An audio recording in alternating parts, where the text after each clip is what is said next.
Hebreus capítulo 6,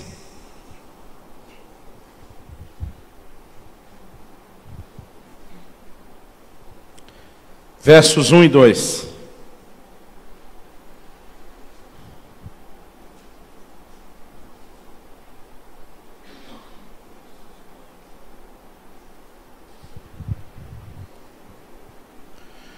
O texto diz assim: por isso, pondo de parte os princípios elementares da doutrina de Cristo, deixemos-nos levar para o que é perfeito, não lançando de novo a base do arrependimento, de obras mortas, da fé em Deus, o ensino de batismos, a imposição de mãos, a ressurreição dos mortos e do juízo eterno. Isso faremos, se Deus permitir. Volta um pouquinho no capítulo 5, finalzinho do capítulo 5. A partir do versículo 11, que é o contexto aí do nosso texto de Hebreus 6. E diz assim: a esse respeito temos muitas coisas que dizer e difíceis de explicar, porquanto vos tendes tornado tardios em ouvir. A gente tem muita coisa para falar, mas difícil de explicar, porque a atitude de vocês não é correta, vocês se tornaram tardios em ouvir. Então ele diz: pois com efeito, quando devias ser mestres, atendendo ao tempo decorrido, tendes novamente necessidade de que alguém vos ensine de novo quais são os princípios elementares dos oráculos de Deus. Assim vos tornastes como necessitados de leite e não de alimento sólido. Ora, todo aquele que se alimenta de leite é inexperiente na palavra da justiça, porque é criança. Mas o alimento sólido é para os adultos, para aqueles que pela prática têm as suas faculdades exercitadas para discernir não somente o bem, mas também o mal. Então o autor de Hebreus está exortando o povo, porque se tornaram tadinhos em ouvir. Ele diz: eu tinha muita coisa para ensinar. Ele diz: vai ficar difícil explicar, porque vocês não desenvolveram essa capacidade de ouvir. Ele diz: vocês já tinham que ser mestres, era vocês que tinham que estar ensinando os outros. Eu tenho que ensinar de novo o que ele chama de os princípios elementares dos oráculos de Deus. Ele dá a entender que é uma espécie de currículo de ensino. E ele diz: eu não posso ir para o próximo nível enquanto eu tenho que ficar toda hora voltando na base, no fundamento, nos princípios elementares. Então ele entra no capítulo 6, dizendo: vamos deixar de lado os princípios elementares, os rudimentos, diz outra versão da doutrina de Cristo. Ele diz: e vamos avançar para a maturidade. Ele está dizendo: vamos além, para não ter que lançar de novo a base, o fundamento. Então, o que ele considera o fundamento? Essas 6 coisas que ele menciona: arrependimento de obras mortas, fé em Deus, ensino de batismos, imposição de mãos, ressurreição dos mortos e juízo eterno. As primeiras 4 menções aqui desses fundamentos, arrependimento de obras mortas, fé em Deus, ensino de batismo e imposição de mãos, falam sobre a vida cristã, sobre o que vivemos agora. Mas ele fala de 2 coisas que não tem como a gente não colocar dentro da escatologia, o estudo das últimas coisas. Ressurreição dos mortos, isso vai acontecer no fim, ainda não aconteceu. E o juízo eterno, que ele classifica como depois da ressurreição dos mortos. Então, eu quero falar agora um pouco sobre 2 desses rudimentos da doutrina de Cristo. Primeiro eu vou falar sobre a ressurreição dos mortos e depois sobre o juízo eterno. Todas elas, todas as 2 estão dentro aí dessa nossa visão da escatologia. Então, haverá uma ressurreição futura dos mortos. A gente vê que isso é parte dos rudimentos da doutrina de Cristo. Tanto justos como ímpios, no tempo do fim, vão ressuscitar. Em outra palavra, todo mundo que morreu, que morreu, todo mundo vai ressuscitar, tanto justos como ímpios. Abre sua Bíblia em Daniel 12, 2.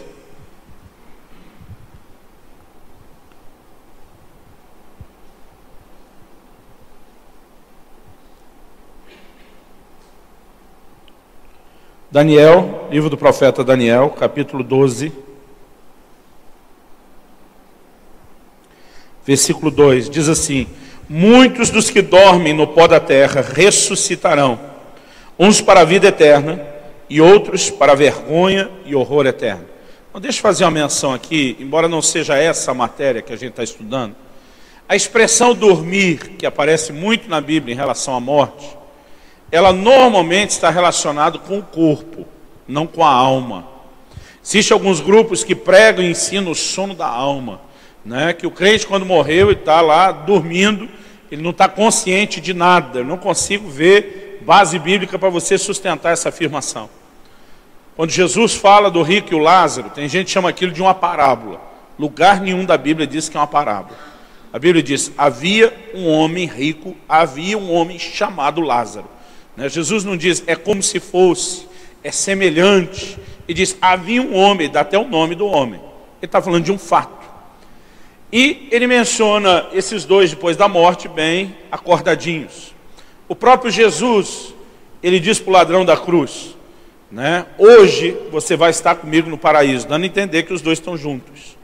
A Bíblia diz que Jesus vive para interceder por nós, que ele está diante, à direita do trono de Deus, e intercede por nós, né? E Jesus diz, pô, você vem comigo, como Paulo diz, eu quero partir, estar com Cristo, nós vamos estar juntos no mesmo lugar.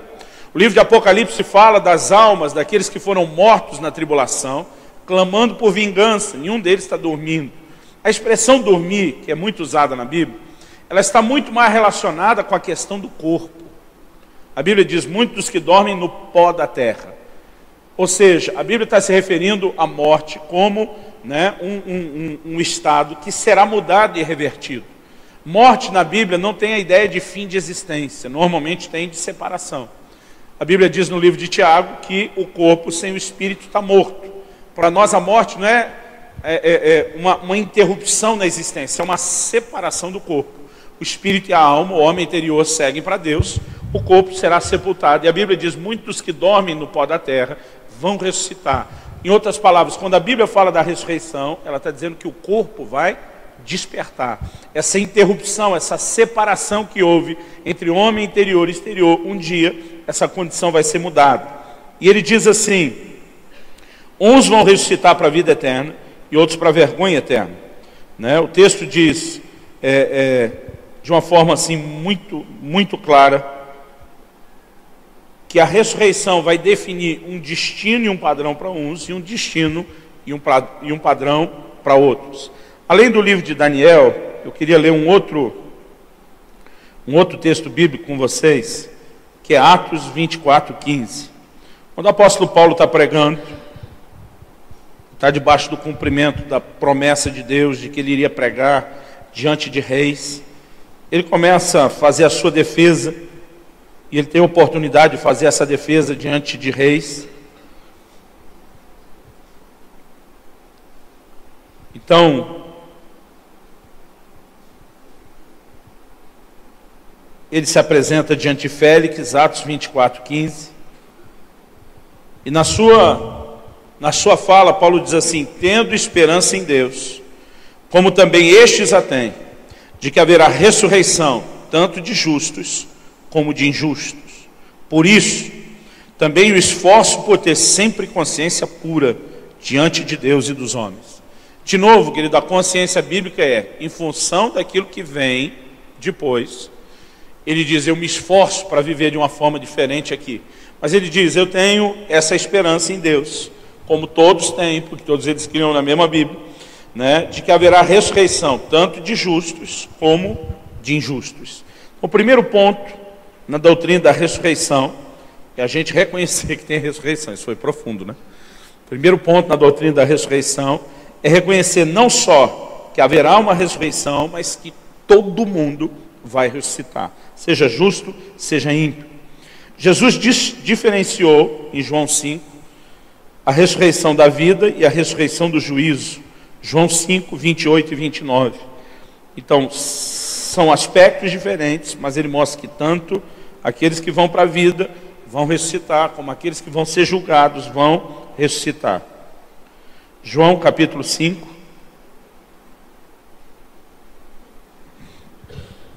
(28 e 29). Não vos maravilheis disso, porque vem a hora em que todos os que se acham nos túmulos ouvirão a sua voz e sairão. Os que tiverem feito bem, para a ressurreição da vida.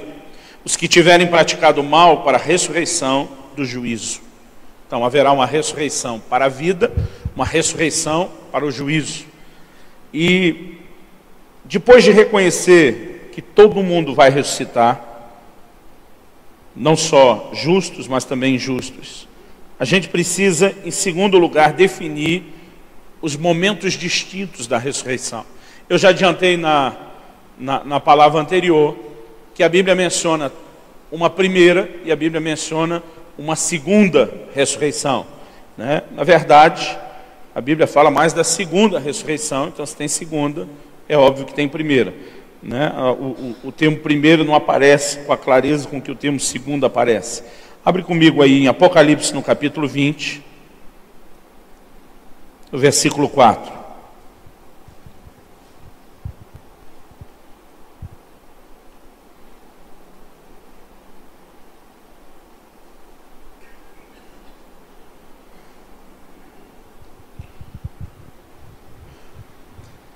Eu queria só encaixar um pouco mais a cronologia dos eventos. O capítulo 19 termina, como nós lemos, com a vinda do Senhor Jesus. A Bíblia fala, no versículo 20, que a besta foi aprisionada e com ela o falso profeta. A Bíblia diz que os dois foram lançados vivos dentro do lago de fogo que arde com enxofre. A gente fez o comentário do bem feito na época, ontem, né, na ocasião. E aí, logo depois dessa vinda gloriosa, onde o Senhor julga tanto a besta como o falso profeta, o texto diz assim, no versículo 1 do capítulo 20.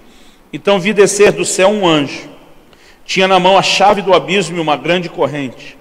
Ele segurou o dragão, a antiga serpente, que é o diabo, Satanás, e o prendeu por 1000 anos. Lançou no abismo, fechou e pôs selo sobre ele, para que não mais enganasse as nações, até se completarem os 1000 anos. Depois disso é necessário que ele seja solto por um pouco de tempo. Então, o capítulo 20 introduz o início de um período, que a Bíblia chama de um período de 1000 anos. Nós chamamos de milênio, né? É o que é um período de 1000 anos. Então, logo no início do milênio, nós vemos o diabo sendo preso, colocado à parte. E o versículo 4 diz assim, vi tronos, em que se assentaram aqueles a quem havia sido dada autoridade para julgar. Vi as almas dos que foram decapitados por causa do testemunho de Jesus e da palavra de Deus. Eles não tinham adorado a besta, nem tampouco a sua imagem. Não receberam a marca na fronte e na mão. E viveram e reinaram com Cristo durante 1000 anos.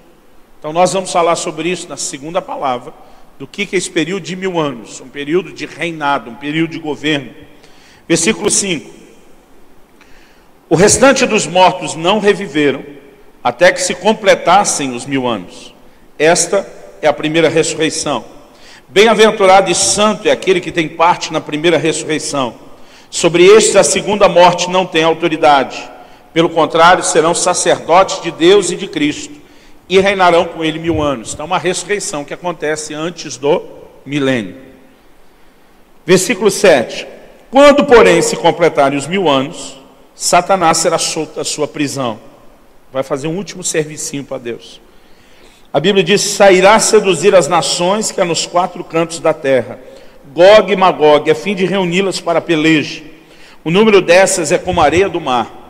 Marcharam então pela superfície da terra, sitiaram o acampamento dos santos e a cidade querida. Desceu, porém, fogo do céu e os consumiu. E o diabo, sedutor deles, foi lançado para dentro do lago de fogo e enxofre, onde já se encontra não só a besta, como também o falso profeta. E serão atormentados de dia e de noite pelos séculos dos séculos. Então agora é o final do período de 1000 anos. 11. Vi um grande trono branco, e aquele que nele se assenta, e de cuja presença fugiram a terra e o céu, e não se achou lugar para eles. Vi também os mortos, os grandes e pequenos, postos em pé diante do trono. Então se abriram livros, ainda outro livro, o livro da vida, foi aberto. E os mortos foram julgados segundo as suas obras, conforme o que se achava escrito nos livros. Deu o mar os mortos que nele estavam, a morte e o além entregaram os mortos que neles havia, e foram julgados um por um segundo as suas obras. Então a morte e o inferno foram lançados para dentro do lago de fogo. Essa é a segunda morte, o lago de fogo. E se alguém não foi achado inscrito no livro da vida, esse foi lançado para dentro do lago de fogo. Aí o versículo 21 fala de um outro período depois do milênio. Capítulo 21, versículo 1. Vi novo céu e nova terra, pois o primeiro céu e a primeira terra passaram e o mar já não existe. Vi também a cidade santa, e ele começa uma descrição gloriosa. Então vamos só organizar a cronologia dos eventos. Nós temos um período chamado a Grande Tribulação, que é o cumprimento daquela última das 70 semanas de Daniel. Pode ter início com o arrebatamento da igreja. Estamos tentando colocar o arrebatamento na cronologia nesse lugar, tá? Mas nessa hora vamos dizer, pode ter início. Nós temos o início, temos a grande tribulação. Temos o arrebatamento da igreja. Pode ser no início, pode ser no meio, pode ser no fim. Se os outros estiverem certos, a gente é equivocado. Por ocasião do arrebatamento, a Bíblia diz, os mortos ressuscitam, os vivos são transformados e todos subimos ao encontro do Senhor nos ares. Então, nós temos esses eventos que precedem a vinda gloriosa do Senhor. Ao final da tribulação, nós temos essa vinda gloriosa, o Senhor julgando o anticristo, o falso profeta. Então se inicia o período dos 1000 anos. Antes do início do milênio, nós temos o momento da ressurreição de mortos sendo mencionado. Então se entra no milênio. O que aconteceu até aqui, a Bíblia chama de a primeira ressurreição. No final do milênio, a Bíblia diz, agora temos o que é chamado do juízo do grande trono branco. Tá? Não confunda isso com o tribunal de Cristo, não confunda isso com o julgamento das nações, que tudo isso acontece antes. No final do milênio, nós temos o tal do chamado juízo final. Nesse momento haverá de novo ressurreição. A Bíblia diz que o mar e o Hades, ou o inferno, vão entregar os mortos. E a Bíblia diz, agora haverá um novo julgamento. E a Bíblia diz, todo aquele que não for achado inscrito no livro da vida vai ser lançado, né, no lago de fogo. Então, ainda há pessoas salvas, mas a gente vai perceber no final de tudo isso que há pessoas sendo julgadas e há uma ressurreição para a perdição. Colocado mais ou menos essa linha, eu quero que a gente leve em conta aqui essa afirmação de uma primeira ressurreição, e a Bíblia diz que todo mundo que tem parte nela, ele na verdade é chamado bem-aventurado. Por quê? Há uma distinção entre os que vão participar dessa ressurreição e os que não. A Bíblia diz que o inferno só vai entregar os mortos na segunda ressurreição. Então até a primeira, antes do milênio, toda a ressurreição mencionada é somente a ressurreição de justos. Na segunda ressurreição, todos os injustos vão levantar. E ainda pode ter pessoas que nasceram, viveram e morreram ao longo do milênio, que vão participar dessa segunda sem necessariamente estar julgados. Mas há uma distinção clara entre a primeira e a segunda. Os ímpios, nenhum deles vão ressuscitar na primeira ressurreição. Todos eles estão destinados a ressuscitar na segunda, e dali juízo direto. E a Bíblia mostra que já vai ter uma linha de conexão direta com o lago de fogo e enxofre, a maioria deles. A gente precisa separar esses momentos distintos, né? E reconhecer, primeira ressurreição é o que acontece antes do milênio, segunda ressurreição, o que acontece depois. Essa primeira ressurreição, a gente precisa entendê-la. Por quê? Quando você lê, nós fizemos aquela lógica de como trataram com a questão de João, por que João não ia morrer ontem. Todo mundo estava aqui ontem à noite, né? Espalhou-se o dito entre os irmãos de que João não haveria de morrer, porque Jesus disse, eu quero que ele fique até que eu venha. Todo mundo entendia o quê? Quando o Senhor vier, os mortos ressuscitam, os vivos são transformados, e vai ficar até que ele venha, não morre, né? Existem algumas linhas lógicas. Aqui no capítulo 20, no versículo 4, a Bíblia está falando de pessoas que morreram durante a tribulação, mas não aceitaram o sinal da besta. A Bíblia diz que por causa da palavra de Deus foram decapitados, foram martirizados. Então nós temos uma ressurreição que está acontecendo ao final da grande tribulação. E toda vez que eu lia sobre essa ressurreição no final da tribulação, eu pensava, é aqui que os pós-tribulacionistas têm toda a razão. Porque se a Bíblia está dizendo que os mortos ressuscitam por ocasião da vinda do Senhor, e os vivos são transformados para ser arrebatados junto. Então, arrebatamento está junto com a ressurreição. Então, inevitavelmente, o arrebatamento tem que acontecer depois. Toda vez que eu li esse texto, era como eu situava a cronologia. Mas interessante é que quando a gente vai estudar a doutrina da ressurreição, a gente precisa enxergar alguns princípios que a Bíblia também revela e que vem embutido. Vamos comigo para 1 Coríntios 15. Eu gosto de chamar 1 Coríntios 15 de o capítulo da ressurreição na Bíblia.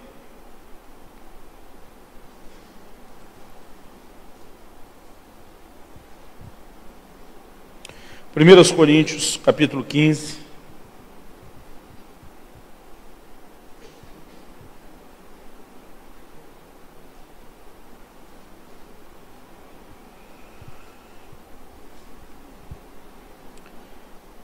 Eu vou tentar resumir, mas nós vamos ter que ler um trecho um pouquinho longo. Ele começa falando primeiro da ressurreição de Jesus, quem viu, quem que não viu. Aí, ele chega no versículo 12 e diz: ora, se é corrente pregar-se que Cristo ressuscitou dentre os mortos, como, pois, afirmam dentre vós, alguns dentre vós, que não há ressurreição de mortos? E diz: se não há ressurreição de mortos, então Cristo não ressuscitou. Paulo estava lidando com uma influência errada de ensino dentro da igreja de Corinto, e tinha muita gente negando a ressurreição dos mortos. Ele está dizendo: se Cristo ressuscitou, vai ter ressurreição de outros mortos. Se não tem ressurreição de outros mortos, Cristo não ressuscitou. O que ele está fazendo? Paulo está colocando a ressurreição de Cristo como parte dessa ressurreição de todos os mortos, que é aguardada. O que Paulo está fazendo é dizer: não dá para desconectar a ressurreição de Jesus do restante da doutrina da ressurreição. Esse é um ponto importante, porque Jesus ressuscitou muito tempo antes do que Apocalipse está chamando a primeira ressurreição. E Paulo está conectando a ressurreição de um grupo com o outro. Vamos continuar lendo. Versículo 16. Porque se os mortos não ressuscitam, também Cristo não ressuscitou. Versículo 17. Se Cristo não ressuscitou, é vã a vossa fé, e ainda permaneceis nos vossos pecados. Ainda mais, os que dormiram em Cristo pereceram. Ou seja, não há salvação para ninguém. Versículo 20. Mas de fato, Cristo ressuscitou dentre os mortos, sendo Ele as primícias dos que dormem. Aqui nós temos uma dica interessante. Paulo relaciona o que acontece com Jesus 2000 anos atrás, com aquilo que ainda está para acontecer, e ele diz que a ressurreição de Jesus é chamada de as primícias dos que dormem. Vamos continuar lendo o texto. Versículo 21. Visto que a morte veio por um homem, está falando de Adão, também por um homem veio a ressurreição dos mortos, Jesus. Porque assim como em Adão todos morrem, assim também todos serão vivificados em Cristo. E diz: a morte passou a todos os homens porque ela entrou por Adão. A ressurreição tocará a todos os homens e ela vem por meio de Cristo. Versículo 23. Cada um, porém, por sua própria ordem. Cristo, as primícias. Depois, os que são de Cristo, na sua vinda. Essa palavra que foi traduzida como ordem, na NVI está cada um por sua vez. A palavra foi traduzida a ordem, no original grego é tagma. De acordo com o léxico da concordância de Strong, eu não estudei grego, nada disso. Eu dou um toque no tablet e essa informação emana na tela, né? Então é uma cola por aqui. Essa palavrinha no grego tagma, ela significa aquilo que foi organizado, ao colocado em ordem.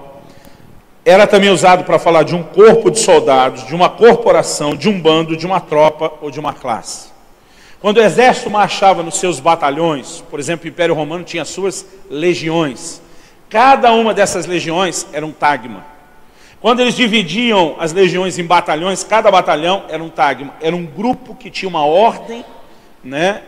Uma ordem de marchar específica. Então era cada um segundo o tagma. Esse grupo primeiro, depois existe a ordem, é esse que sai segundo depois daquele, não esse. Tipo, havia uma ordem. Então essa ordem era mais ou menos quase como fosse arrancada da Fórmula 1. Né? Cada um classifica nas suas posições pelo tempo que fez a uma ordem. A posição de saída. E eu acho interessante a Bíblia usar esse termo, cada um, porém, na sua ordem. Diz Cristo, as primícias. Depois os que são de Cristo, na sua vinda. Aqui o apóstolo Paulo inseriu um paralelo na visão, na doutrina da ressurreição, com as leis da colheita. Quando a gente estuda no Velho Testamento as leis da colheita, a gente sabe que antes da colheita geral, havia primeiro as primícias. A maioria de nós, às vezes, não processa direito o que era o Pentecoste. Essa festa, né, era uma festa de primícias.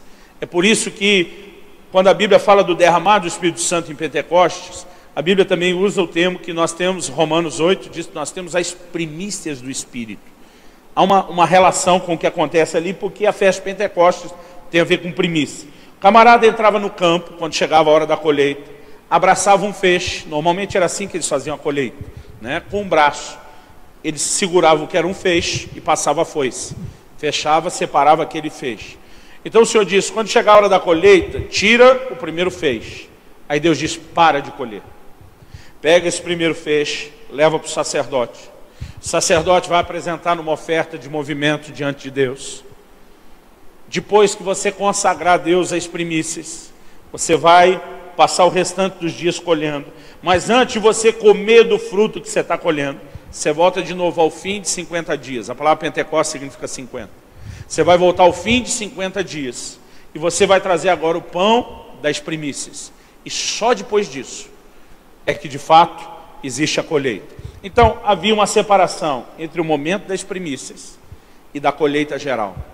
Só que as fases da colheita não eram só as primícias e a colheita geral. Essa parte eu acho que está bem clara para nós, né, na Bíblia. Mas existia um terceiro momento na colheita. A gente chama isso de os rabiscos da colheita. Em Levítico 19, 9, se você estiver anotando, ou mesmo se você for rápido de endereço, acompanhe lá. Levítico 19, 9. Deus diz assim: quando também cegares a messe da tua terra, o canto do teu campo não cegarás totalmente, nem as espigas caídas colherás da tua messe. Não rebuscarás a tua vinha, versículo 10, nem colherás os bagos caídos da tua vinha, deixá-los-ás ao pobre e ao estrangeiro. Irmão, o que acontece com Ruth, o livro de Ruth? Quando ela vai para os campos de Boaz, ela era parte dos pobres. Então, tudo aquilo que caiu sozinho, Deus diz, não pega não. Deixa que vai ter um rapa depois no final. Então tinha primeiro as primícias, depois a colheita geral, e muito do que ficava pelos cantos, o que caía, Deus diz, vai ter um outro grupo que pega esse restinho no final. Isso era chamado de os rabiscos da colheita. Em cada lugar, cada estado do Brasil tem ouvido um nome diferente para a maneira como se refere a isso. Quando a gente olha para a ressurreição de Jesus, é interessante a gente notar que Jesus não ressuscitou sozinho. Você sabia disso? Abra sua Bíblia comigo em Mateus 27, os versículos 52 e 53. Eu me lembro na fase ainda de adolescência, um dia lendo a Bíblia, porque às vezes a gente lê correndo sem prestar atenção. Mas eu me lembro o dia que eu li isso, eu levei um susto, eu corri falar com meu pai, que era pastor. Dizer, pai, está certa essa Bíblia aqui, porque eu nunca vi isso antes, né? E o texto diz assim, Mateus 27, 51. Vamos começar no 51. Eis que o véu do santuário se rasgou em duas partes de alto a baixo. Jesus está na cruz. A Bíblia diz assim, tremeu a terra e fenderam-se as rochas. Então houve um terremoto na hora. Como consequência do terremoto, a Bíblia diz assim no 52, abriram-se os sepulcros e muitos corpos de santos que dormiam ressuscitaram. E saindo dos sepulcros, depois da ressurreição de Jesus, então o sepulcro abriu antes, mas eles só saíram depois, no terceiro dia. Saindo dos sepulcros, depois da ressurreição de Jesus, entraram na cidade santa e apareceram a muitos. Irmão, você imagina que legal? Um familiar que foi enterrado 3 meses antes, depois da ressurreição de Jesus, ele volta e aparece para essa turma toda. A Bíblia diz que eles vieram, eles apareceram, eles foram vistos. né? E eram justamente as sepulturas que se abriram por ocasião desse terremoto. Então, quando Jesus ressuscita, querido, no terceiro dia, ele não ressuscita sozinho. Um grupo de pessoas ressuscitou com eles. Por quê? Porque as primícias da colheita, querido, nunca era uma espiga só. Era um feixe que era abraçado. Jesus já é parte dessa ressurreição, que é a chamada primeira ressurreição, e ele não ressuscita sozinho. Um grupo de pessoas ressuscita com ele. Isso significa o quê? Que o que a Bíblia está chamando dessa primeira ressurreição antes do milênio, ela já começou em algumas etapas. Se existe uma etapa anterior ao milênio, que é as primícias, e há uma comparação com as leis da colheita, irmão, eu particularmente acredito que existem as primícias, existe a colheita geral, existe os rabiscos da colheita. Eu acredito que mesmo que o arrebatamento aconteça antes da tribulação e os crentes vão ressuscitar, é inevitável que no final da tribulação você tenha uma nova ressurreição.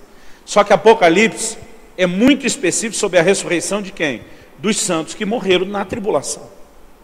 O texto não está dizendo de uma ressurreição em massa. Vamos ler de novo o texto de Apocalipse 20? Volta lá, Apocalipse capítulo 20.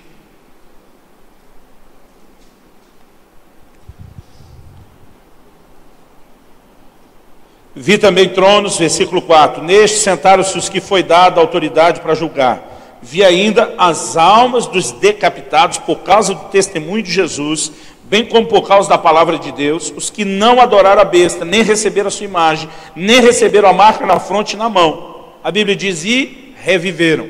Então ele fala especificamente de qual grupo está ressuscitando nesse momento.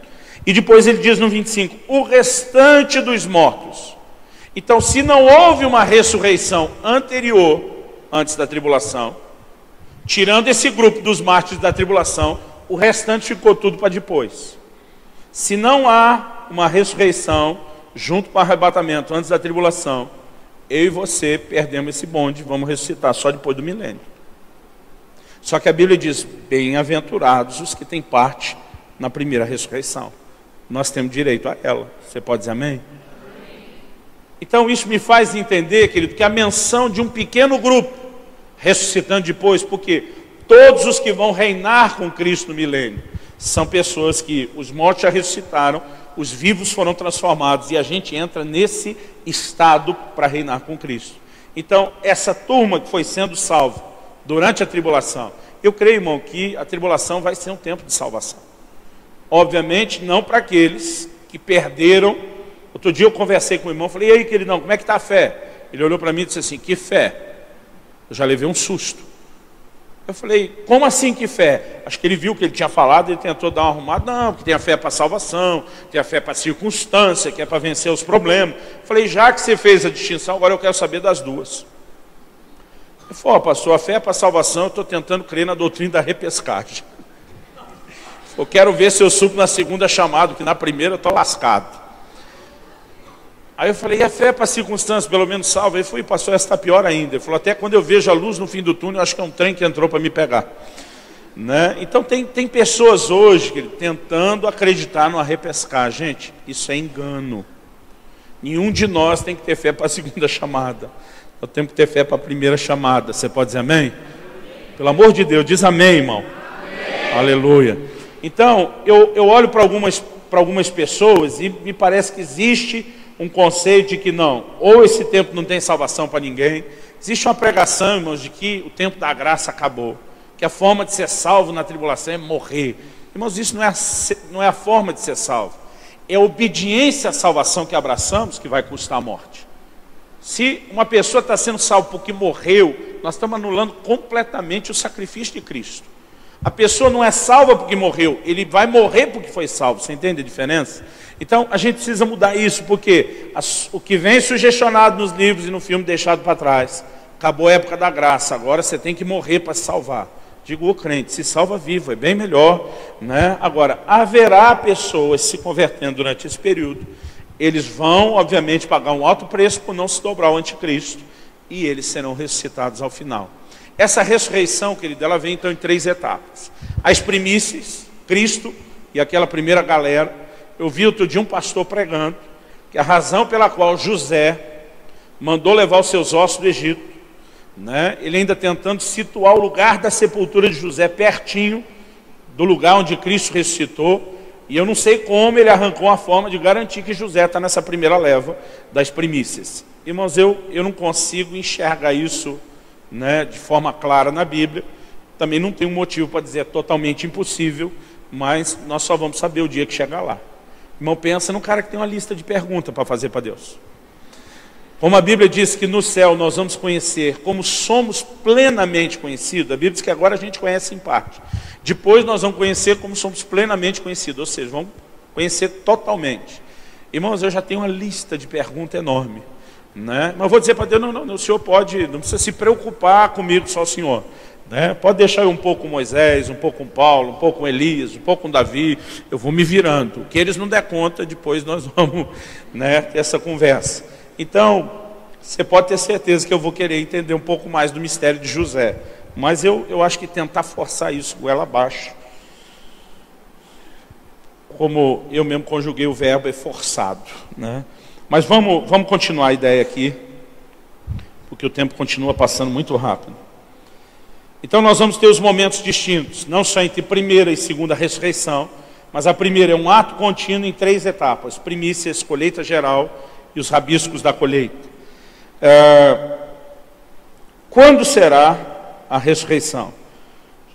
A expressão usada na Bíblia é sempre o último dia. Em João 11, 24, João 11, 24, Marta fala para Jesus, quando Lázaro morreu: eu sei, replicou Marta, que ele há de ressurgir na ressurreição no último dia. Essa expressão último dia é Marta que menciona falando com Jesus. Mas em João 6, Evangelho de João, capítulo 6, no verso 40,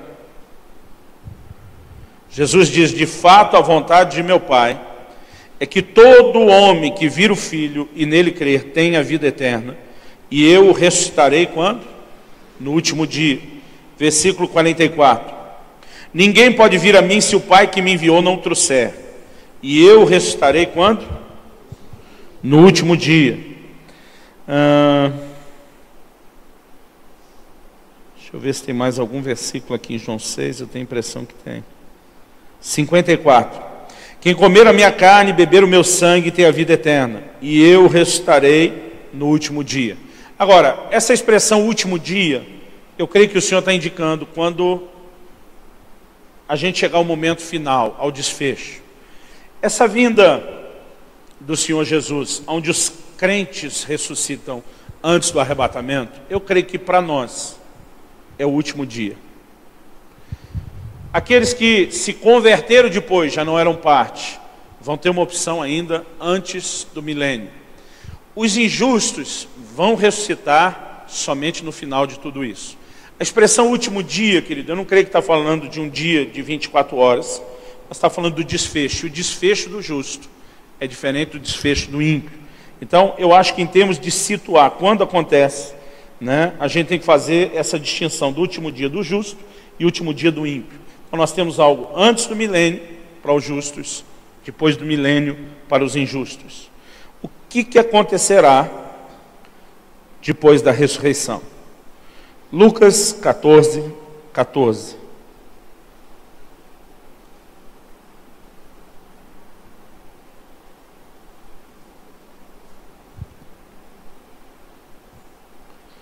Jesus diz assim: serás bem-aventurado pelo fato de não terem eles com que recompensar. Jesus estava falando sobre fazer um banquete para quem não tinha como retornar outro banquete de volta. E diz: serás bem-aventurado pelo fato de não terem eles com que recompensar-te. A tua recompensa, porém, tu a receberás na ressurreição dos justos. Então, depois da ressurreição, se inicia um momento de recompensas. A Bíblia diz: cada um ao ressuscitar vai ser julgado segundo as suas obras. Então, esse é o assunto que nós vamos terminar daqui a pouco, que é o juízo eterno. Agora eu só quero introduzir o assunto e não necessariamente ainda detalhá-lo. Após a ressurreição dos justos, A Bíblia diz em 2 Coríntios 5,10 de um tribunal que é chamado Tribunal de Cristo. Nesse tribunal, querido, não se julga a salvação. Esse tribunal é só para os salvos. Agora, depois do milênio, nós temos um outro tribunal, que a Bíblia fala que é o juízo do trono branco, ou o juízo final. E nesse, a Bíblia diz, vão se abrir os livros das obras de cada um, porque o julgamento envolve obras, mas primeiro vai se abrir o livro da vida. Então, nesse se separa quem está no livro da vida, quem não, para depois haver o julgamento. Então, será um momento de recompensas. O que vai acontecer com os nossos corpos no momento da ressurreição? A Bíblia diz, em Filipenses 3, 20 e 21, Paulo diz assim, a nossa pátria está nos céus, de onde aguardamos um Salvador, o qual há de transformar o corpo da nossa humilhação para ser igual ao corpo da sua glória. Basicamente, depois da ressurreição, nossos corpos serão como o corpo de Jesus. Isso significa o quê? Vamos pensar um pouco no que houve com o corpo de Jesus? Jesus, depois de ressuscitado, querido, ele continua tendo um corpo. A Bíblia diz que nele habita corporalmente toda a plenitude da divindade. A minha expectativa é que se não der para ter um corpo saradinho agora, o corpo glorificado depois provavelmente vai ser, né? Mas vamos falar de Jesus. Mesmo depois de ressuscitado, e aqui a gente precisa entender o que é mesmo essa ressurreição, porque a ressurreição de Jesus, querido, não é como o Lázaro que ressuscitou e voltou a morrer. Quando a Bíblia fala de ressurreição, diz que a expressão usada é que esse reino de Deus, não há lugar nele para mortalidade, para corruptibilidade. Então a Bíblia diz que aquilo que é mortal vai se revestir de mortalidade. O que é corruptível vai se revestir de incorruptibilidade. Então, a ressurreição de Jesus não tem nada a ver com o filho da viúva de Naim. Aquele ressuscitou para morrer de novo depois. Ele só ganhou mais tempo, né? Eu tenho o testemunho do vô de um amigo meu, que normalmente quando conta a história dele, eu digo assim, quando ele morreu a primeira vez, é até engraçado falar isso, né? Porque ele morreu, ele se viu saindo do corpo, sendo levado pelos anjos, mas quando ele estava sendo introduzido, né, no lugar celestial, o Senhor falou para ele, você não vai poder ficar. Mostrou para ele a igreja inteira orando e clamando que Deus devolvesse. O Senhor disse, você vai ter que voltar, né? E ele voltou. Mas pensa num cara que voltou já com saudade de onde veio, né? Que não via a hora de partir de novo, porque, né, quem experimenta o que tem do lado de lá, dificilmente quer voltar para o lado de cá.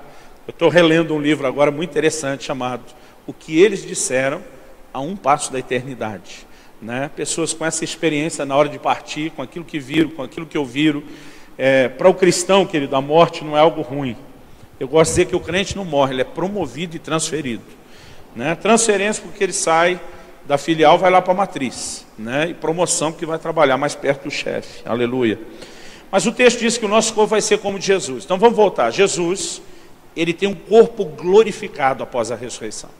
Quando ele aparece para os discípulos, a Bíblia diz que eles estão numa sala fechada.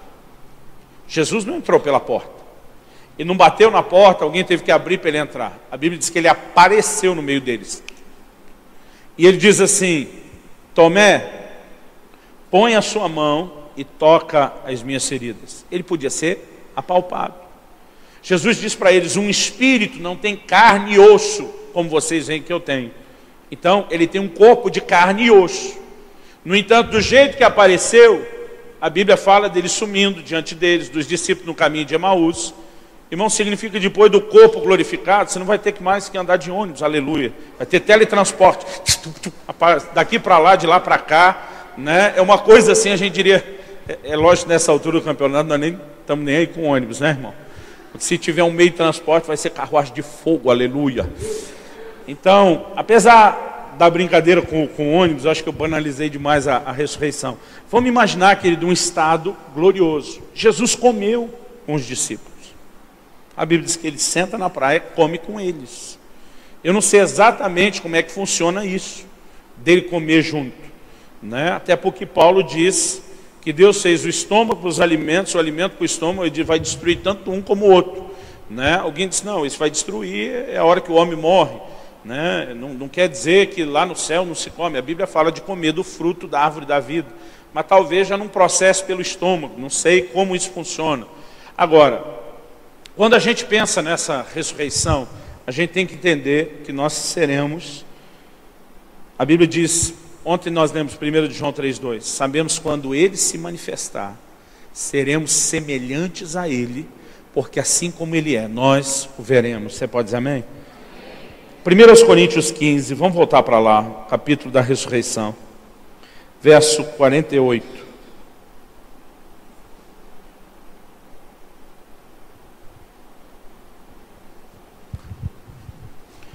A Bíblia diz, como foi o primeiro homem, o terreno, está falando de Adão, tais são também os demais homens terrenos. E como é o homem celestial, tais também os celestiais. Assim como trouxemos a imagem do que é terreno, devemos trazer também a imagem do celestial. Então, nós seremos semelhantes ao Senhor Jesus. Esse é o primeiro ponto do que vai acontecer com os nossos corpos. Então, eu mencionei algumas características do corpo de Jesus. Tem carne e osso, pode ser apalpado, é diferente do espírito. Se você estiver anotando, esse texto que eu falei de Jesus, falar da carne e osso, está em Lucas 24, 39. Apesar de ser tangível, palpável, atravessa paredes, eu mencionei João 20, 19. Conserva a semelhança do que foi anteriormente. Ele fala até de cicatrizes, e eles o reconheceram. João 20, 20. Pode alimentar-se, embora não precise. Lucas 24, 43. Agora, algo que a gente precisa entender, querido, é que na ressurreição, e isso vai ficar melhor explicado na última ministração agora, sobre juízo eterno, sobre galardão. Muitos de nós imaginamos que o céu é uma espécie de regime socialista, onde, tirando Deus, que é o líder, todo mundo vai ser igual. Eu quero te dizer, isso não é verdade. Abre sua Bíblia em Hebreus 11, 35. Hebreus 11, 35. Todo o capítulo de Hebreus fala do que as pessoas fizeram pela fé. Depois de algumas conquistas, ele começa a falar de alguns livramentos. Se você olhar, por exemplo, versículo 33 e 34 primeiro, e diz, alguns por meio da fé subjugaram reinos, praticaram a justiça, obtiveram promessas, fecharam boca de leões, deve estar falando de Daniel. 34, extinguiram a violência do fogo, está falando dos amigos de Daniel. Escaparam ao fio da espada, da fraqueza tiraram força, fizeram-se poderosos em guerra, puseram em fugas exércitos de estrangeiros, mulheres receberam pela ressurreição seus mortos. Até aqui, a fé resolveu o problema de todo mundo, livrou todo mundo. Mas ele diz assim, alguns foram torturados. E o texto diz, não aceitando o seu resgate, para obterem superior ressurreição. A Bíblia diz que eles não aceitaram o livramento. Poderiam ter usado fé para o livramento do jeito que os outros usaram. Mas a Bíblia diz que eles declinam. Eu abro mão do livramento. Eu quero a tortura. Eu quero morrer pelo Senhor. Por quê? A Bíblia diz, eles tinham em vista uma superior ressurreição.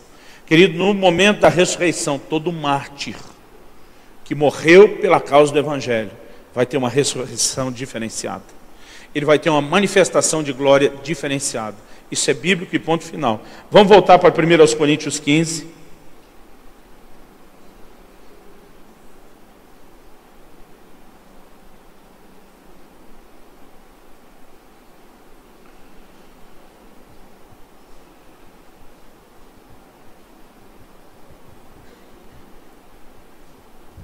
Primeiros Coríntios 15, versículo 41.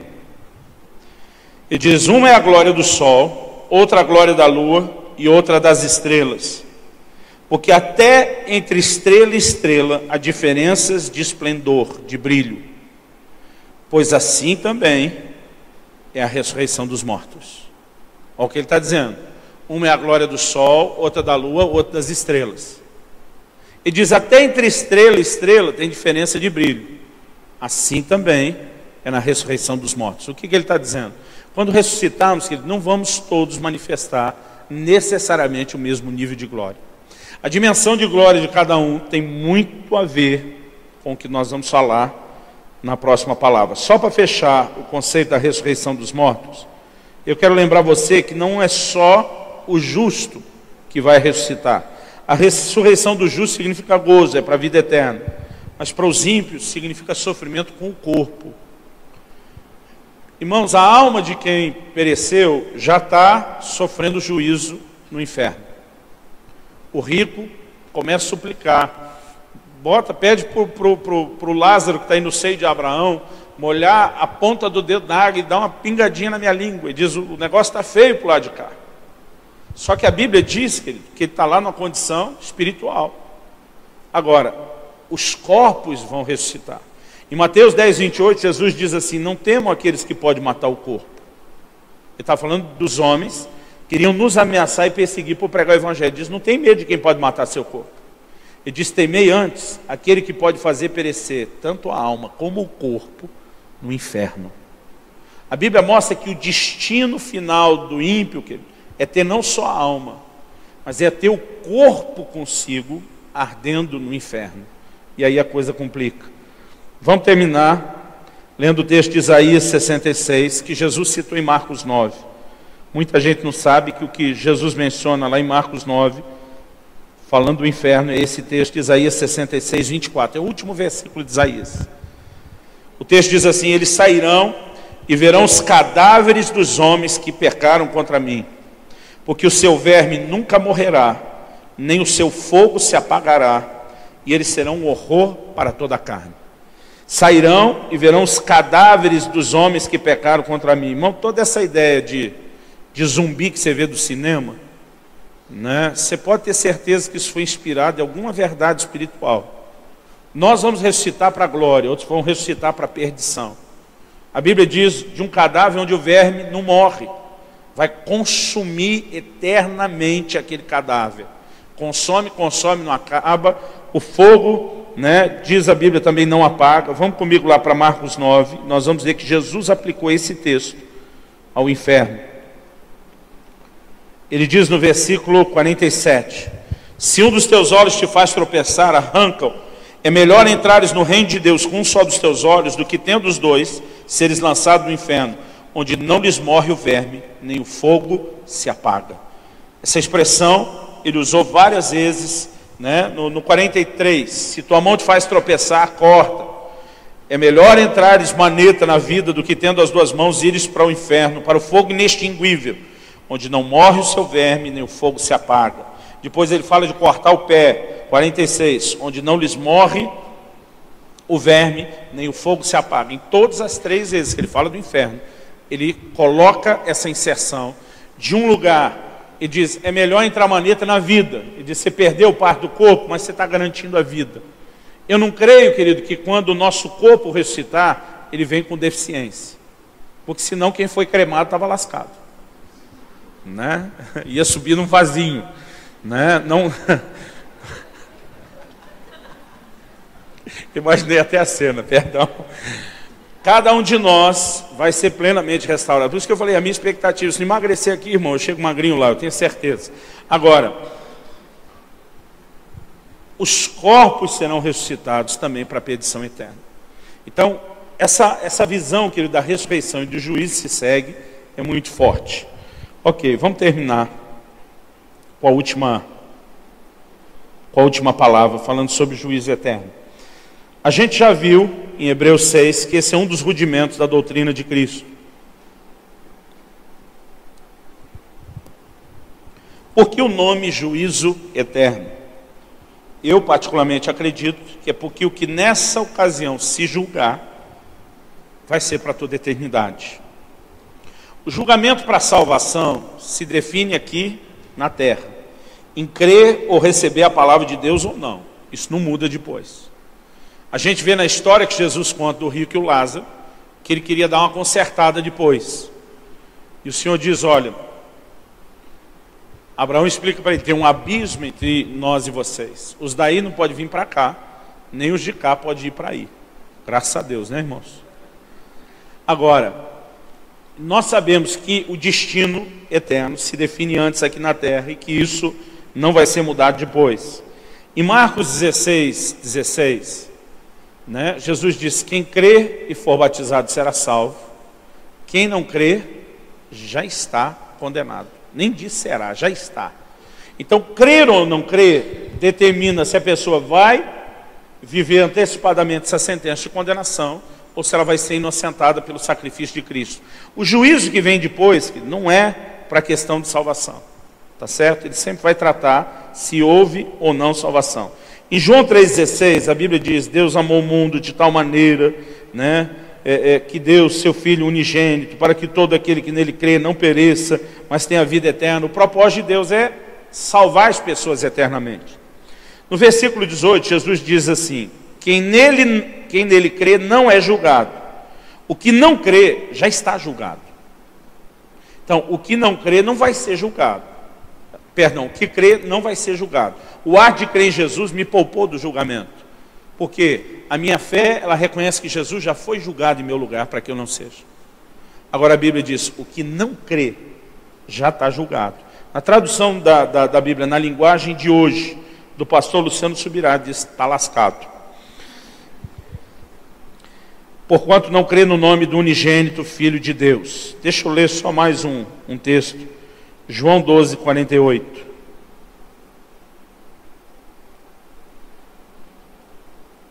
João 12, 48. Quem me rejeita e não recebe as minhas palavras, tem quem o julgue. A própria palavra que tenho proferido, essa o julgará no último dia. Então, rejeitou a palavra, essa palavra rejeitada, né, que vai definir. Então, quando falamos de julgamento, querido, nunca é para definir a situação. Os julgamentos posteriores, por ocasião da ressurreição, selam o que já foi definido antes, no sentido de salvação, e eles vão determinar o quê? Recompensa das obras. Então, quem ressuscitou para a vida eterna, vai ter recompensa de acordo com o que fez. Quem ressuscitou para a perdição eterna, vai ter a recompensa. Irmãos, isso me faz entender que no inferno também não vai ter todo mundo o mesmo sofrimento. Tem uns camaradas, na minha cabeça, imagino eu, um Hitler, por exemplo, que vai ter um negocinho diferenciado para ele, né? Porque a Bíblia diz que eles também serão julgados segundo as suas obras. Então, mesmo que estão todos no estado de perdição, o nível de sofrimento, né, vai ser diferente. Então, vamos estabelecer aqui alguns fundamentos dentro do juízo eterno. Toda obra será julgada. Você pode falar isso para o irmão ao seu lado com cara de temor assim. Fala para ele: tudo que a gente faz vai ser julgado. Em Eclesiastes 12, 14, a Bíblia de novo faz distinção entre o tipo de julgamento para o bem e para o mal. A Bíblia diz: porque Deus, Eclesiastes 12, 14, Deus há de trazer a juízo todas as obras, até as que estão escondidas, quer sejam boas, quer sejam más. Então não importa se ninguém viu. Irmãos, pensa num negócio que está sendo filmado. Eu já tive nos lugares, é tanta câmera de segurança, você se imagina um Big Brother, né? Imagina um negócio, irmão, onde nada passa desapercebido. E vai ter um dia onde os filmes vão ser trazidos. Outro dia eu estava falando isso num culto, alguém falou alto, escapou: misericórdia. Eu pensei, tu já deve estar arrependido de um monte de coisa, né? Mas o texto diz: toda obra vai ser julgada, quer sejam boas, quer sejam más. Todos os homens, sem exceção, terão que prestar contas de si mesmo a Deus. Romanos 14, 12.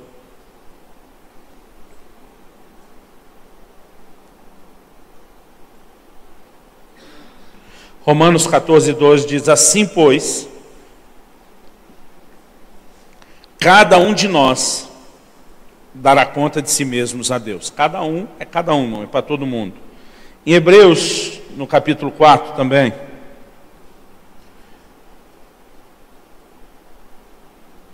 no versículo 13, a Bíblia diz: e não há criatura que não seja manifesta na sua presença. Pelo contrário, todas as coisas estão descobertas e patentes. Tem uma versão que diz nuas e patentes. A Bíblia diz: diante dos olhos daquele a quem temos de prestar contas. Então a Bíblia diz: não tem nada escondido. tudo está exposto aos olhos daquele diante de quem temos de prestar contas. Fala para alguém ao seu lado e diz: vai haver prestação de contas. Agora, o julgamento vai ser separado. Os que estão em Cristo vão ser julgados logo após sua ressurreição. E esse julgamento tem o propósito de definir galardão, não a salvação. A gente leu Romanos 14, 12, mas eu quero ler Romanos 14, 10. Eu fui direto no 12, mas Romanos 14, 10 diz assim: tu, porém, porque julgas a teu irmão, e tu, porque desprezas o teu, pois todos compareceremos perante o tribunal de Deus. Vai ter um tribunal e todo mundo vamos estar lá. Então ele diz: cuida o jeito que você vive agora, porque tem tribunal depois. 2 Coríntios 5,10 diz: importa que todos nós compareçamos perante o tribunal de Cristo, onde vamos receber tudo aquilo que fizemos por meio do corpo, o bem e o mal. Os ímpios, eu já falei, vão ser julgados depois do milênio, porque o julgamento que ele der sempre depois da ressurreição. Os justos ressuscitam antes, são julgados antes. Os ímpios ressuscitam depois, são julgados depois. O tempo determinado é sempre depois da morte, mais especificamente na ressurreição. Em Hebreus 9, 27, a Bíblia diz assim: aos homens está ordenado morrer uma só vez, vindo depois disso o juízo. Né? Então, quando diz vindo depois disso, não quer dizer que a gente é julgado imediatamente após a morte, mas quer dizer que depois da morte não existe mais nada que altere ou que mude esse julgamento. O que a gente pode fazer agora, enquanto está vivo. Agora, no momento da ressurreição, né, Jesus diz em Mateus 12, 36, que a gente vai ser julgado por cada palavra que a gente tem dito no dia do juízo. Então ele fala de um dia, né, de juízo. Então isso vai acontecer depois. Agora vamos lá para 1 Coríntios 3. Eu falei na ministração anterior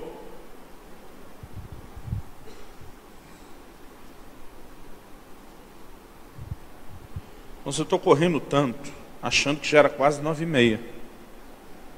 Está certo meu relógio? É 8h34 ainda? Ok, vou dar uma desacelerada. O problema é desacelerar demais, né? Vamos lá, 1 Coríntios capítulo 3.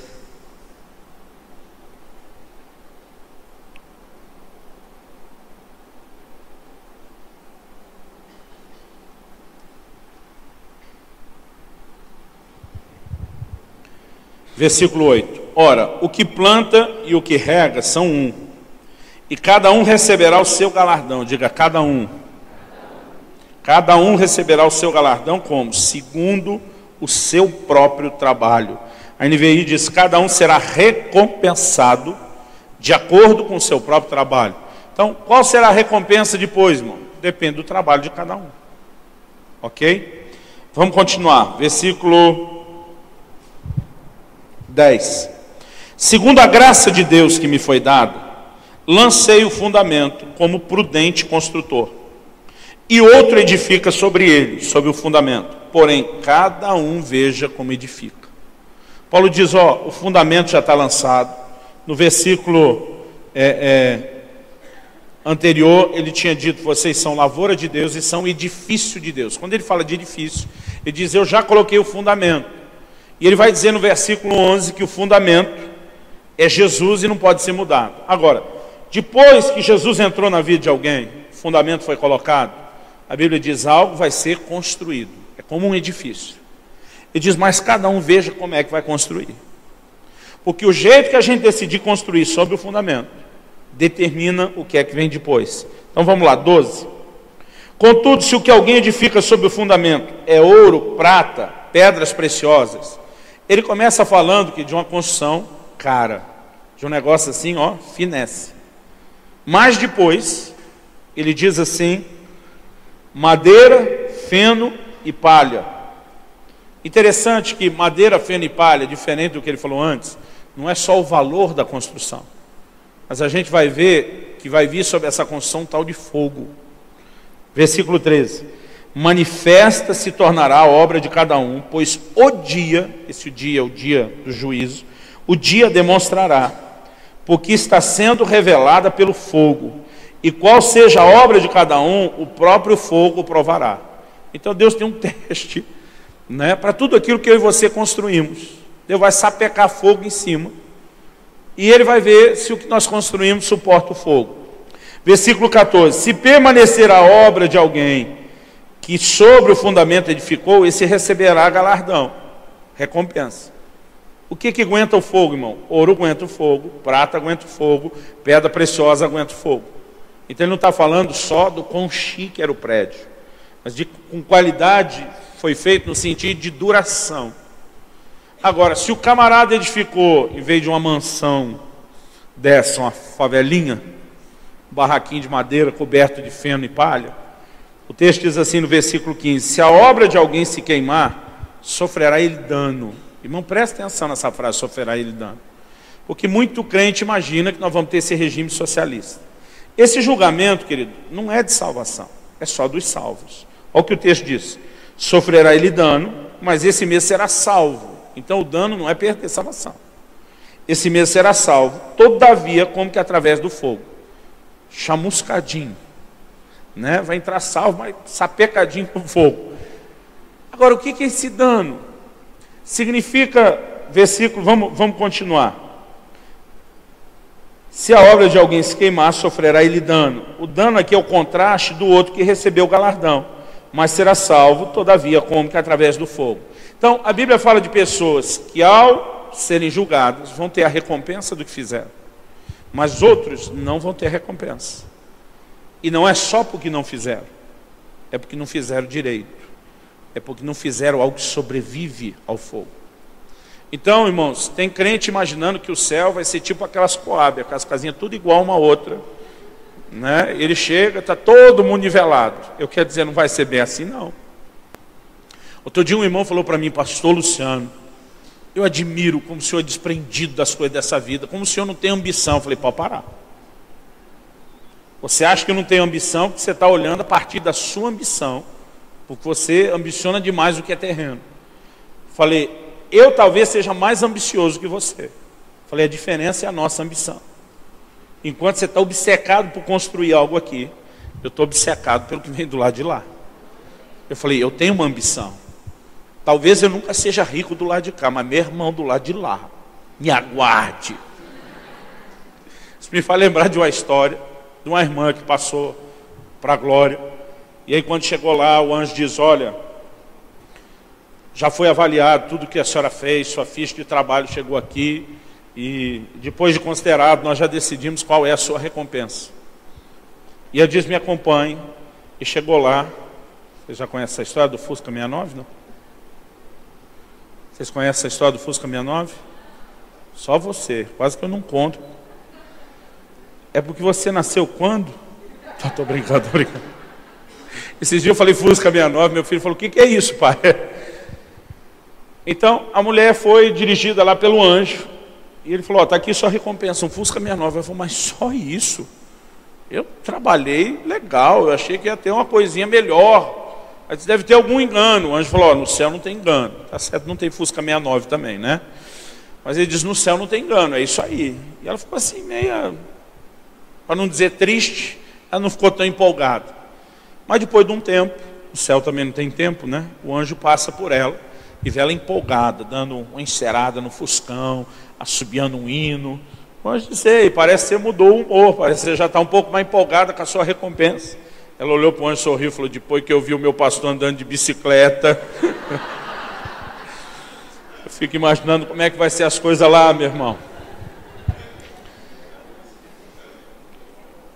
Eu espero que você consiga mais do que uma bike, mais do que um Fusca 69. Ok, vamos falar um pouco desses diferentes níveis de recompensa. A condenação dos ímpios também vai se dar em diferentes níveis. Abre comigo em Mateus 23, 14. Eu já vou voltar nessa questão dos níveis. Mateus 23.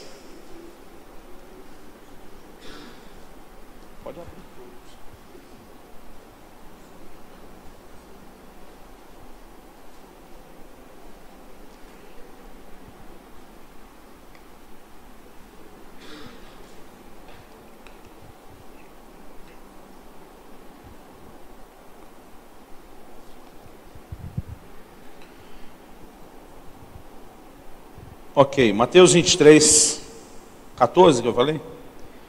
Ai de vós, escribas e fariseus hipócritas, porque devorais as casas das viúvas e para o justificar fazeis longas orações. Por isso sofrereis juízo muito mais severo. Então, tem um nível de juízo para uns e um juízo mais severo para outros. Da mesma forma, querido, que há galardão diferenciado, existe juízo diferenciado, de acordo com o que cada um fez. Voltando nessa questão do galardão um pouco, a gente falou aí a respeito do fogo e a forma e a maneira como Deus vai provar. Eu creio que o que a gente constrói não tem a ver só com quantidade. Quando eu comecei a pensar nessa questão do galardão, eu ficava pensando nos televangelistas. Dizia, meu Deus, eles vão ganhar muito mais almas. Isso aí é os milionários da eternidade. E eu dizia, o senhor tem que me deixar ser um ganhador de alma também, porque eu não posso ficar atrás deles. Eu não quero morar no bairrozinho classe média. Eu quero estar lá naquela Lagoa Rodrigo de Freitas do Lar Celestial. Então, a gente fica tentando projetar, querido, as coisas celestiais com a mente, às vezes, muito carnal, muito terrena. Algo que Deus me ajudou a entender, não só para mim, eu acredito que o entendimento que Ele trouxe é para que a gente ensine isso para todo mundo, é que Deus não vai recompensar a gente pelo quanto a gente fez, e sim pela fidelidade que manifestamos em fazer o que Ele pediu. Você pode dizer amém? Então, abra sua Bíblia comigo, Mateus 20. É lógico que o quanto entra aqui, não na comparação nossa de um para com o outro. Se eu fiz menos do que Ele pediu para fazer, então o meu quanto é menor do que deveria. Por outro lado, eu não tenho que fazer mais do que o que Ele pediu para fazer. Eu só tenho que fazer o que Ele pediu. Se eu fizer 100% do que Ele pediu, eu estou com a medida cheia. Se Ele pedir para mim menos do que pediu para você, o que importa é que eu seja fiel no que Ele me pediu e você seja fiel no que Ele te pediu. A recompensa no final, querido, é a fidelidade do que Ele pediu para cada um e não a quantidade no sentido de comparação. Então vamos lá, Mateus capítulo 20, a partir do versículo 1. Jesus diz, porque o reino dos céus é semelhante a um dono de casa, que saiu de madrugada para assalariar trabalhadores para a sua vinha. E tendo ajustado com os trabalhadores a 1 denário por dia, mandou-os para a vinha. Saindo pela 3ª hora, viu na praça outros que estavam desocupados. Irmãos, eles contavam assim, separava dia e noite, com 12 horas do dia, 12 horas da noite. Então, por exemplo, quando a Bíblia fala da 1ª, 2ª, 3ª ou 4ª vigília da noite, eles dividiam as 12 horas da noite em 4 vigílias de 3. Das 6 às 9 da noite, 1ª vigília. Das 9 até as 12, meia-noite, 2ª vigília. Meia-noite às 3, 3ª. Das 3 às 6, a 4ª vigília. Então, escuro, noite. Das 6 da manhã às 6 da tarde, eram as horas do dia. Então, qual era a primeira hora do dia? Às 6 da manhã, quando amanhecia. Então, ele contratou uma turma logo ao amanhecer, que ia ralar o dia inteiro, e contratou, eu vou pagar 1 denário. Denário era o pagamento de um dia de trabalhador, de trabalho que qualquer trabalhador normal recebia. A Bíblia diz, saindo pela 3ª hora. 3ª hora, então, já são as 9 da manhã. Viu na praça outros que estavam desocupados, e disse-lhes, ide vós também para a vinha, e vos darei o que for justo. Aqui ele não falou quanto era. Ele combina 1 denário com quem começou lá às 6 da manhã, na 1ª hora, para trabalhar todas as 12. Esses aqui já entraram 3 horas depois. Me diz, vai lá trabalhar, que no final eu dou para vocês o que é justo. Versículo 5. Tendo saído outra vez perto da hora 6ª, aqui já é meio-dia, e da 9ª, 3 da tarde, procedeu da mesma forma. Saindo por volta da hora 1/10, 5 da tarde, encontrou outros que estavam desocupados e perguntou, por que estivesse aqui desocupado o dia todo? Responderam, porque ninguém nos contratou. Então disse ele, ide também vós para a vinha. Então a galera que começou lá às 6 da manhã está vendo um monte de gente chegar depois. Eles têm noção do que está acontecendo. 8. Ao cair da tarde, disse o senhor da vinha ao seu administrador, chama os trabalhadores e paga-lhes salário, começando pelos últimos, indo para os primeiros. Interessante essa questão contrária, como ele lida. Versículo 9. Vindos da hora 1/10, recebeu cada um deles um denário. Os caras trabalharam 1 hora. Receberam um denário. Ao chegarem os primeiros, pensaram que receberiam mais. Porém, também estes receberam um denário cada um. Mas, tendo recebido, murmuravam contra o dono da casa, dizendo: esses últimos trabalharam apenas 1 hora. Contudo, os igualaste a nós, que suportamos a fadiga e o calor do dia. Mas o proprietário, respondendo, disse a um deles: amigo, não te faça injustiça. Não combinaste comigo um denário? Quando eu saí te contratar, não foi isso que nós entramos em acordo? Você ia trabalhar às 12 e eu ia te dar essa recompensa, não é? Foi. Toma o que é teu e vai. Pois eu quero dar esse último tanto quanto a ti. Outro dia alguém falou: pastor, então isso não é o socialismo? Outro dia eu ouvi alguém falando: não, isso aqui não é galardão, recompensa de trabalho, isso aqui é salvação, que é igual para... Não, irmãos, é recompensa de trabalho. Isso aí o contrato está trabalhadores. Cada um teve que trabalhar para receber aquilo. Isso tem nada a ver com salvação, isso é recompensa. Não quer dizer que no final, não importa o que a gente fez, tem todo mundo a mesma recompensa. Não é isso que a Bíblia está dizendo. Aliás, achei interessante, eu li esses dias um e-mail, tinha ocorrido alguns anos atrás, numa aula de economia, numa universidade dos Estados Unidos.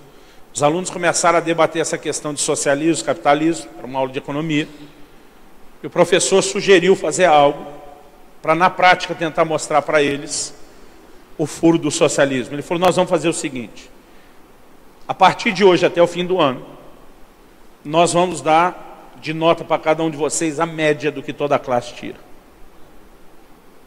Ele disse: se um tirar 10, se o outro tirar 0, a média é 5. Todo mundo vai ser nivelado, vai ser tratado igual. Já na primeira prova, os que não estudaram nada ficaram felizes, porque a média deles levantou por conta de quem estudou mais. Mas quem estudou mais já não gostou de ter uma nota menor, sendo que ele se esforçou. E outro tem uma nota maior, sendo que não esforçou. Quando chegou a próxima prova, os que estudavam mais já decidiram que não ia estudar tanto. Os que já não estudavam tanto, estavam se garantindo nos outros, estudaram menos ainda. O final da história é que a classe inteira reprovou naquela matéria. Porque, irmãos, não existe em lugar nenhum do mundo uma coisa torne funcional, com todo mundo recebendo a mesma recompensa, não importa o que cada um faça. Eu quero te dizer, Deus não tem um regime socialista. Cada um vai receber de acordo com o que fez. Agora, esse texto não está dizendo que Deus está nivelando todo mundo. Está dizendo que o que ele pediu de cada um foi cumprido? Foi. Então a recompensa tem a ver com a fidelidade do que cada um fez. Se ele me chamou para ralar às 12 horas do dia, no final não fiz nada mais, nada menos do que o que me foi mandado. Se você foi chamado para ralar a última hora do dia, ou vice-versa, e você for fiel exatamente naquilo que foi dado, a recompensa não é a quantidade, é a fidelidade. Porque nem todos, queridos, recebemos as mesmas incumbências. A Bíblia, quando fala da distribuição de talentos, eu creio que esse é um texto que a gente também tem que analisar. Abre comigo em Mateus 25, a partir do versículo 14.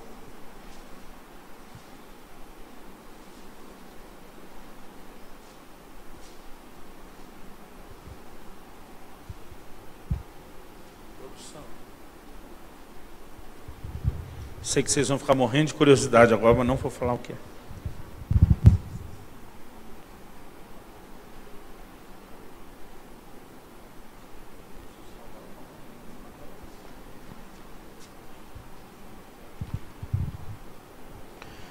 Mateus 25, 14. Não falo o que a gente falou. Irmão, eu sou uma pessoa tão curiosa. Pensa no negócio, quando eu vejo dois cochichando, que me dá um... Eu digo, ei, ou vocês fazem negócio escondido, ou não faz. Deixa eu olhar, cara, quem que é o mais curioso? Mateus 25, 14, vamos lá. Pois será como um homem que, ausentando-se do país, chamou os seus servos e lhes confiou os seus bens. Se ausentando, querido, Jesus está falando que ele também se ausentaria, mas ele voltaria, e é por ocasião da sua volta que começa a prestação de contas. A um deu 5 talentos. Essa expressão, querido, talento, na cabeça de cada um pensa uma coisa. Sempre tem desses viciados em chocolate que já pensa no chocolate talento, né? Eu, por exemplo, irmãos, talento define a minha forma de jogar futebol. Talento para correr, talento para pensar, talento para marcar. Eu ultimamente estou lento demais. Mas cada um pensa aqui uma coisa. Essa palavra talenton, no grego, que foi traduzido, ela, na verdade, fala daquilo que é pesado. É um determinado peso em metal. Era uma medida financeira, ok? Uma soma de dinheiro que pesava um talento, variava em diferentes estados, mas ele era igual a 6.000 dracmas ou 6.000 denários. O denário era o pagamento de um dia de trabalho. Um talento era 6.000 denários. Pega a calculadora de novo, meu querido. Vamos descobrir. Divide 6.000 por 360 e nós vamos descobrir quanto tempo de salário era isso.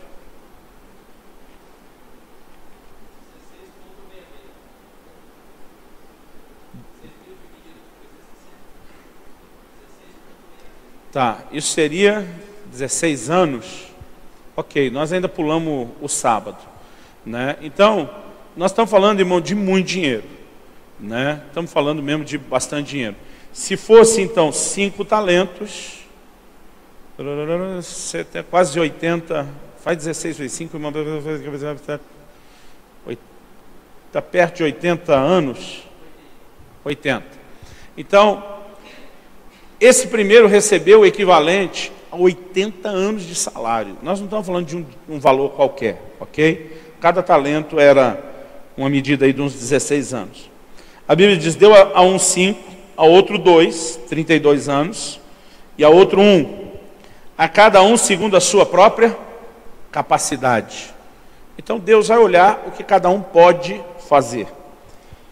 E Ele vai distribuir de acordo com o que cada um pode fazer. Deus nunca vai ser injusto. Deus nunca vai pedir a você que faça mais do que aquilo que você pode fazer. Você pode dizer amém? 16. O que recebera 5 talentos, saiu imediatamente a negociar com eles e ganhou outros 5. Então ele dobrou o capital. Do mesmo modo, o que recebera 2, ganhou outros 2. Mas o que recebera 1, saindo, abriu uma cova, escondeu o dinheiro do seu senhor. Depois de muito tempo, voltou o senhor daqueles servos e ajustou conta com eles. Eu gosto dessa expressão, depois de muito tempo. Ao mesmo tempo que a Bíblia ensinava cada geração a viver na iminência da volta do Senhor, muitas parábolas mostravam que esse regresso não seria tão rápido. Então, aproximando-se o que recebera 5 talentos, entregou outros 5, dizendo, Senhor, confirmaste-me 5, eis aqui outros 5 talentos que ganhei. Disse o Senhor, muito bom, servo bom e fiel. Foste fiel no pouco, sobre o muito te colocarei. Irmão, se muito te colocarei, está dizendo, esses 5 talentos não é nada perto do que eu tenho para você. Entra no gozo do teu Senhor. 22. Aproximando-se também o que recebera 2 talentos, disse, Senhor, 2 talentos me confiaste, aqui tens outros 2 que ganhei. Disse o Senhor, muito bem, servo bom e fiel, foste fiel no pouco, sobre o muito te colocarei, entra no gozo do teu Senhor. Chegando por fim o que receberam um talento, disse, Senhor, sabendo que és homem severo, que ceifas onde não semeaste, junto onde não espalhaste, receoso, escondi na terra o teu talento, aqui tens o que é teu. Respondeu-lhe, porém, o Senhor, servo mau e negligente, sabias que ceifo onde não semeei e ajunto onde não espalhei, cumpria, portanto, que entregasse o meu dinheiro aos banqueiros, e ao voltar receberia com juros o que é meu. Tirai-lhe, pois, o talento e dai-o ao que tem 10, porque a todo o que tem se lhe dará e terá em abundância, mas ao que não tem, até o que tem lhe será tirado. E o servo inútil lançai-o para fora nas trevas, e ali haverá choro e ranger de dentes. Então, esse final da parábola mostra algo interessante. Na primeira parte a gente vê que o que ganhou 5, ele produziu 100% do que lhe foi confiado. O que ganhou 2, também produziu 100% do que lhe foi confiado. Cada um dos 2 ouviu a mesma coisa. Servo bom e fiel. Deus não falou para o de 2 e diz, você não é tão fiel quanto o de 5. O Senhor confiou só 2, ele também dobrou? Então o Senhor trata eles aparentemente igual. A diferença é que na hora de tirar o talento do 1 e confiar para quem vai produzir, a Bíblia diz que ele deu na mão do de 5. Porque mesmo que cada um tenha agido com fidelidade naquilo que deu, esse primeiro manifestou uma capacidade muito maior. Deus diz, eu posso confiar mais em você. Então, não adianta a gente tentar esgotar essas variáveis. Ao mesmo tempo que cada um produziu 100%, recebeu o mesmo elogio, parece que o de 5 sai um pouquinho na frente. Né? Já viu aqueles cavalos de corrida que chegam e ficam tentando medir o focinho, quem que chegou? Então, me parece que os dois chegaram quase juntos, mas o de 5 conseguiu botar o focinho um pouquinho mais para frente. A gente pode reconhecer no ensino bíblico que há determinadas variáveis, sim. Mas para Deus o galardão não é só quanto talento. Porque um fez 5 porque tinha 5 na mão. O outro fez 2 porque tinha 2 na mão. Cada um produziu 100%. Eu creio que a maneira principal pela qual nós seremos julgados é se nós fizermos aquilo que nos foi mandado. Então, eu ouvi uma história de um pastor aqui do Brasil, que ele disse que desde que ele começou a evangelizar, ele comprou um caderno e ele anotava o nome de todas as pessoas que ele orava com elas, levando eles a Cristo. Fosse uma pessoa na rua, fosse 50 no final de um culto, ele pegava o nome de cada um, anotava no caderno. Depois de uns anos, esse cara muito dedicado, tinha um caderno, querido, com mais de 5.000 nomes de pessoas. Ele já estava assim, feliz, empolgado, todo orgulhoso. Diz ele, esse pastor brasileiro, ficou sabendo de uma conferência para evangelistas nos Estados Unidos, e que o preletor principal dessa conferência de evangelistas era o Billy Graham, que foi um dos maiores ganhadores de alma aí da nossa geração. Ele, muito empolgado, se atirou para lá. Diz que quando ele estava sentado, né, já pronto para ouvir o Billy Graham, ele começa a puxar conversa com o velhinho do lado. Mostrou o caderno, falou de quantas almas ele ganhou. Mas o velhinho parecia não dar muita bola, não está muito empolgado com ele. Ele pensou, rapaz, esse velhinho deve ter ganhado muita gente para Jesus. Eu estou falando de não sei quantas mil almas aqui, esse não faz nem cócega nele, nem mexe com ele. Aí chegou uma hora e perguntou, falou, me perdoe, o senhor deve ter ganhado muita alma para não se importar com as minhas 5.000, quantas almas o senhor ganhou? O velhinho falou assim, que eu saiba, uma só. Foi o quê? É que eu me lembro que eu ganhei para Jesus, foi uma só. Ô irmão, agora você me deixou constrangido.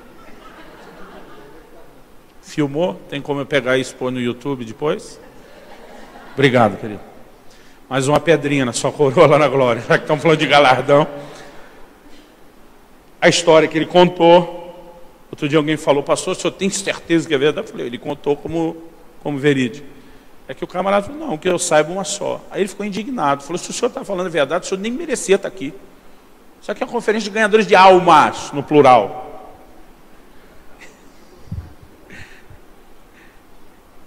Aquele homem disse assim para ele, é que eu ganhei aquele ali, ó. Irmãos, não vou dizer que no reino de Deus tem essa espécie de pirâmide, né? Não é isso. Mas eu lembro quando eu li o testemunho do Yong Cho, de uma jovem que vai a ele, doente na cama, dá a Bíblia, faz de tudo. Ela ganhou ele para Jesus. Irmão, cá entre nós. Esse camarada é o pastor da maior igreja do mundo. Foi um dos maiores ganhadores de alma da nossa geração. Se essa moça não ganhou mais ninguém para Jesus, mesmo na matemática que a gente faz, ela tem que ter algum bônus. Mas a questão não é a gente ficar imaginando quem fez quanto. A Bíblia fala que Filipe recebe uma ordem de Deus para deixar um avivamento em Samaria. E ir para a estrada de Gaza, a Bíblia diz assim, a qual está deserta. Tinha ninguém, mas ele obedeceu o comando de Deus. Daqui a pouco está passando um cara ali. Irmão, ele larga um avivamento de uma cidade, está sendo chacoalhado por causa de um. E ele ganhou aquele um para Jesus. Diz a história que foi aquele etíope, aquele eunuco que ele ganhou, que introduziu o evangelho em toda a Etiópia. E por causa desse um, Filipe consegue multiplicar o evangelho para uma nação onde provavelmente ele nunca colocou o pé. O que a gente precisa é ser obediente naquilo que Deus colocou diante de cada um de nós, amém? Deus não pediu para Filipe ganhar a Etiópia, mas Deus pediu para Filipe ganhar um etíope. E se ele foi fiel naquilo, ele participou de algo maior. Só a glória, querido, vai mostrar o desdobramento de tudo aquilo que a gente fez. A gente não faz ideia de tudo aquilo que nós estamos construindo cada vez que a gente obedece a Deus. Mas no final, eu não creio que Deus vai fazer tipo um campeonato, um score, a pontuação. né? Aí eu fico imaginando que na cabeça de alguns crentes é tipo aquele placar de videogame, né? Vai disparando. Então o camarada chegou e diz, não, estou entre os grandes ganhadores de almas. Irmão, eu ouvi um pastor falando uma vez sobre como ele imaginava esse tribunal de Cristo. Ele disse que imaginava alguns desses grandes evangelistas recebendo uma recompensa boa, legal. Mas que ele imaginava que talvez na frente de alguns desses camaradas, Deus ia chamar Severino. Severino tinha uma igrejinha para o lado de lá do São Francisco, lá para os lados de Mossoró. E quando ele se apresentou diante de Jesus, ele teve um galardão que os caras ficaram babando. O Senhor disse para ele, Severino, o que você fez com aquelas 20 almas? Ele diz, nenhuma delas se perderam. Todas estão aqui. Né? E às vezes esse camarada vai sair com um galardão surpreendente. Por quê? Deus pediu que ele fizesse algo que mais ninguém talvez faria e fez como deveria fazer. Eu acho que o que a gente tem que criar não é uma disputa entre a gente. Meu Deus, fiquei sabendo que o Luiz ganhou mais alma do que eu, esse mês tem que me esforçar um pouco para conseguir o bônus, né, o prêmio, a recompensa que o Senhor tem para nós. Não é esse tipo de coisa. Ah, vou ter minha foto colocada lá na igreja, ganhador de alma do mês, né? Mas a gente não está competindo, nós na verdade estamos trabalhando junto. A Bíblia diz, um é o que planta, outro é o que rega, e cada um recebe a recompensa do seu trabalho, né? Tem gente, irmão, plantando, tem outro regando, tem um outro que talvez vai colher. A Bíblia diz, mas quem dá o crescimento é Deus. Então se a gente tiver a visão de galardão errada, a gente vai se ver disputando um contra o outro. Não, minhas células multiplicaram mais do que a sua esse mês, né? Eu estou cuidando de mais gente, eu ganhei. Não é isso. A gente precisa entender que nós temos que nos unir em torno de algo maior, e cada um recebe segundo aquilo que Deus pediu que cada um fizesse. Você pode dizer amém?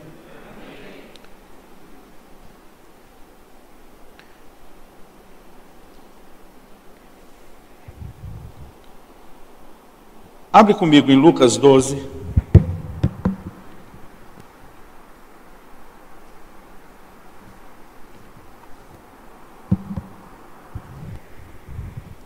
Para quem estava curioso, irmão, vou matar a curiosidade de vocês.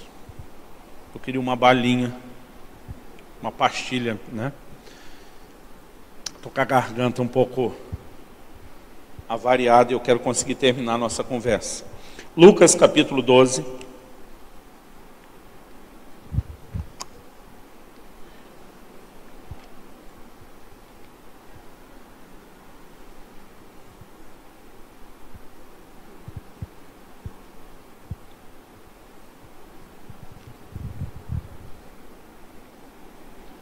Lucas 12,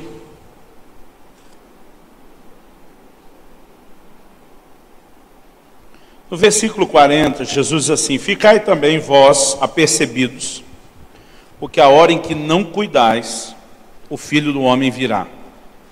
Então Pedro perguntou, Senhor, proferes essa parábola para nós ou também para todos? Ele diz, ajuda a gente a entender o mistério, é só para os apóstolos aqui, isso é para todo mundo?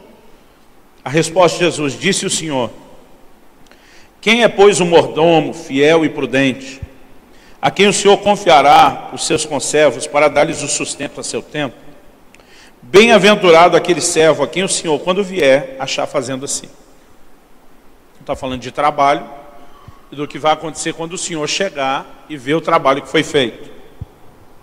44, verdadeiramente vos digo, que lhe confiará todos os seus bens. Mas, se aquele servo disser consigo mesmo, meu senhor tarda em vir, e passar a espancar os criados e as criadas, a comer, a beber e embriagar-se, virá o senhor daquele servo em dia que não espera, em hora que não sabe, e castigá-lo-á, lançando-lhe a sorte com os infiéis.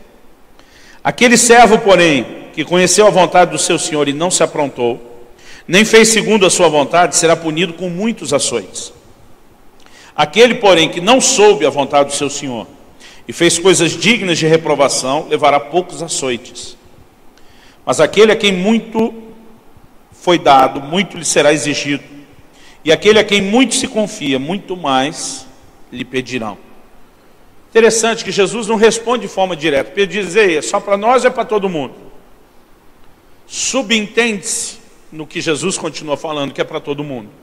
Porque ele fala do servo que está obedecendo e do que não está. Os apóstolos estavam obedecendo. Mas no caso dos que não obedecem, ele faz uma distinção no versículo 47 e 48. E diz: o que conheceu a vontade do Senhor e não fez, não aprontou nem fez, vai ser punido, só que vai ser com muitos açoites. No 48 ele diz: o que não soube a vontade do Senhor, também vai ser punido, porque tinha obrigação de saber. No entanto, vai ser punido com menos açoites. Então, conhecer ou não conhecer faz uma grande diferença. Eu acredito, outro dia eu soube de uma pessoa, ela estava me contando que o pai dela, toda vez, né, que alguém ia explicar alguma coisa da Bíblia, ele falou: não, me explica. Que quanto mais eu souber, maior a minha responsabilidade. Melhor se não me falar. Quando a gente também se recusa, querido, a conhecer, eu creio que vai ter um tratamento também distinto. Mas a Bíblia diz, né, lá no livro de Daniel a gente vê aquela expressão: pesado foste na balança e achado em falta. Cada um de nós, querido, vai ser pesado de acordo com algumas coisas. Por exemplo, o tempo de vida cristã. Nós lemos o autor de Hebreus dizendo: vocês já deviam ser mestre em razão do tempo decorrido. O tempo cada um tem que fazer distinção. O conhecimento de cada um vai ter que fazer distinção. E eu não creio que é só o conhecimento teórico, né, do que a palavra diz de uma forma geral. Cada um de nós deve procurar entender o que é que Deus tem para nós, o que é que a gente foi chamado a fazer. Porque não adianta, querido, só fazer muita coisa. Eu tenho visto que às vezes a gente pode fazer muita coisa e começar a sair daquilo que de fato nos foi pedido ser feito. A gente precisa entender qual o tipo de dom, qual o tipo de chamado, qual o tipo de ministério, aonde o Senhor quer que a gente esteja, e buscar, querido, ser fiel ao máximo na revelação que a gente tem. Há algumas coisas que, se a gente não fizer porque não conheceu, a punição vai ser menor do que não ter feito tendo conhecido. Mas não quer dizer que não vai ter punição. Ignorância, querido, não é desculpa a punição. Talvez signifique uma punição mais amena. Mas eu creio que à medida que a gente busca o entendimento daquilo que Deus tem para nós e decide ser fiel, é isso que vai fazer a distinção. Quando eu era adolescente, o que eu mais queria era ser um evangelista, um ganhador de alma. Por quê?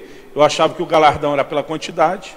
Eu dizia: de jeito nenhum, que eu vou ficar pastoreando, eu quero ganhar gente, né? Porque eu pensava: se esse é o preço para ser rico depois, é o que eu quero. Quando Deus começou a falar comigo a respeito do ministério de ensino, eu fiquei desanimado. Porque eu cresci com aquele entendimento de que o ensino era aquela coisa chata, da aula de escola dominical, né? Não porque meus professores não eram bons, querido, é porque na época meu coração não estava assim aberto, então aquilo não era empolgante. E eu ficava imaginando: poxa, eu vou ficar ensinando quem já foi ganho, né? Eu quero estar lá no campo. Eu dizia: Deus, pelo amor de Deus, me deixe ser um missionário. E o Senhor dizia: eu quero que você treine e envie muitos missionários. Ele disse: se você estiver no campo, eu tenho só você lá. Se você estiver treinando gente do lado de cá, eu vou multiplicar a quantidade de gente que vai estar lá. Então, querido, quem está treinando e capacitando os que vão, ele também vai participar dessa colheita e do que os outros estão fazendo. Quando Deus começou a falar comigo a respeito de pastorear, eu não queria, irmão, sou filho de pastor. Eu cresci dizendo que a última coisa que eu faria na minha vida era ser pastor. E já cheguei no fim da linha, não tem mais para onde ir. Mas à medida que a gente vai descobrindo o que Deus quer, a gente não tem que fazer o que a gente quer. A gente tem que fazer o que Ele quer.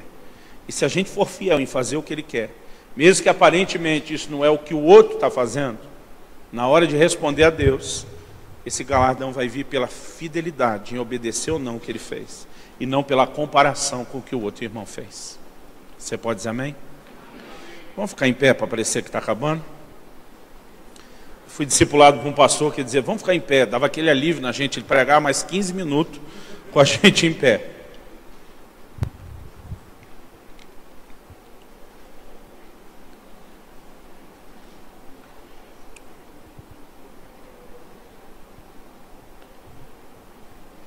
Eu gosto de pensar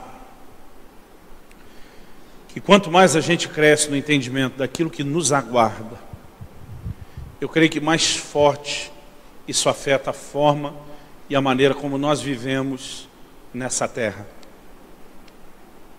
Eu tenho aprendido a importância de crescer nessa revelação, querido, do que vem depois. Essa revelação do que vem depois, ela realmente afeta a forma de viver aqui. Paulo diz, eu quero partir e estar com Cristo. Ele diz, isso é muito melhor. Ele diz, mas já que vocês estão precisando, vou ficar um pouco mais. Ele está agindo quase como quem diz, o céu pode esperar. Mas ele diz, quando eu chegar lá, eu quero ter feito o máximo que eu podia fazer para Deus. Mas quando está chegando o momento da partida, Paulo reconhece isso e diz, eu estou para ser oferecido como libação. Ele sabia que ele ia morrer. Eu creio que o Senhor mostrou isso para ele. Ainda em pé mesmo, abre esse texto lá comigo, 2 Timóteo, capítulo 4.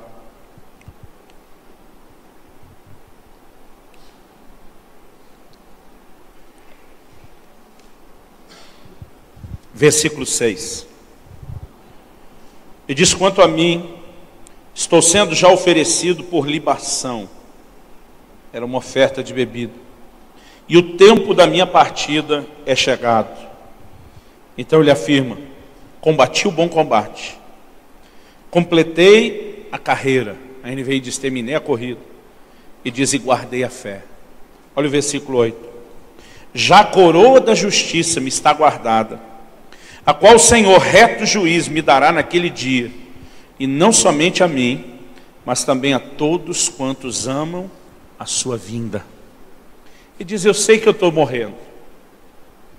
Em outras palavras, ele diz, eu não vou ver o regresso do Senhor, não vai ser nos meus dias. Ele diz, no entanto, eu olho para trás, e eu vejo que eu vivi minha vida da melhor forma. Ele usa a expressão, eu completei a carreira, eu combati o bom combate, eu guardei a fé. Ele diz, eu lutei para valer, eu encerrei o que tinha que encerrar e guardei a fé. Ele diz, eu estou pronto para encontrar o Senhor. Ele diz, eu sei que tem uma coroa de justiça, tem uma recompensa. Irmãos, a gente precisa viver em função dessa recompensa. As pessoas conseguem enxergar onde é que vai ser o desfecho de tudo. Elas vivem de uma forma diferente para Deus. E ele diz, eu sei que não só eu vou ter essa recompensa. Ele diz, mas todos quantos amam a sua vinda. Ele podia dizer, todo mundo que vai morrer. Mas ele está dizendo, eu sei que eu morro antes da vinda.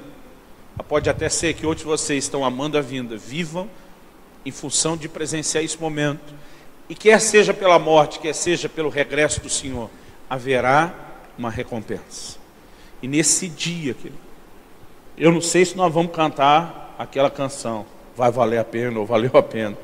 Mas eu tenho certeza que é o momento que cada um de nós vai reconhecer, valeu a pena se doar ao Senhor. Agora, sabe o que eu acho, querido? Quantos aqui assistiram aquele filme, A Lista de Schindler? Quantos viram? Ok, a minoria. Como o filme é muito antigo, você já devia ter visto, agora eu vou contar. Schindler era um camarada que comprava judeus dos nazistas, que iam para o campo de concentração. Ele comprava como se fosse mão de obra para a sua fábrica, mas o que ele queria era salvá-los. Ele salvou muita gente, centenas de judeus. O filme termina com a cena de quando a guerra termina. E todo mundo, quando fica sabendo, começa a comemorar, porque os judeus viviam ainda com aquele medo, de mesmo tendo sido livres, algo poderia acontecer com eles, com outros. E quando a notícia chega de que a guerra acabou, eles começam a fazer a maior festa. Enquanto a judeusada está fazendo a festa, o Schindler entra em pânico, entra em desespero. Ele olha para um anel que ele tem e diz, eu podia ter vendido esse anel e comprado mais alguém. Ele diz, eu podia ter vendido o carro. Irmão, o cara entra em desespero. Mesmo tendo feito tanta coisa por tanta gente, ele ainda tinha aquele senso de dívida, eu podia ter feito mais. O dia que eu assisti esse filme, eu pensei, alguma coisa parecida com essa vai acontecer no tribunal de Cristo. Vai ter alguns crentes, irmão, que até eles salvaram gente. Não é que eles não salvaram ninguém. Mas eu creio que de repente vai bater aquele desespero. Por que que eu não fiz mais? Eu vivo a minha vida de uma forma que quando esse tribunal chegar, de jeito nenhum que eu vou ser um Schindler, choramingando porque eu não fiz mais. Porque eu estou fazendo tudo o que eu posso, o meu melhor para Deus. Eu vivo em função de ouvir uma frase. Minha vida inteira eu vivo esperando essa frase. Servo bom e fiel, entra no gozo do teu Senhor. Eu quero desafiar você, meu querido. Eu acho que não tem valor nenhum a gente ficar estudando escatologia só para sair com um monte de informação e ficar discutindo, argumentando com os outros. O que mais incendeia meu coração quando eu estudo esse assunto é essa disposição de fazer o meu melhor para o Senhor. Dizer, nós estamos vivendo em algo que é muito passageiro para a gente se prender aqui. A gente tem que viver em função do eterno, desse algo maior. Eu sonho, querido, com essa recompensa. A gente tem a nossa forma limitada e carnal de tentar entender a recompensa. Com certeza não é nesse exato modelo. Muitas vezes Deus tem que falar conosco do jeito que a gente consegue entender. Mas eu creio que o que Ele está tentando é nos estimular a viver uma vida de dedicação, uma vida de santidade, uma vida de serviço, uma vida de consagração. E eu fico empolgado, querido, quando eu fico pensando no desfecho.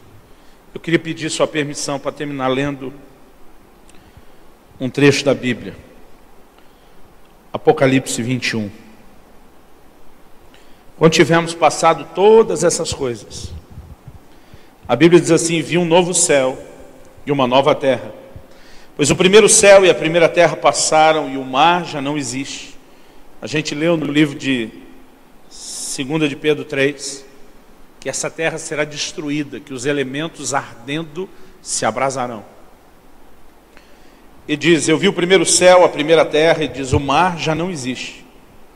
Vi também a cidade santa, a nova Jerusalém, que descia do céu, da parte de Deus, ataviada como noiva, adornada para o seu esposo.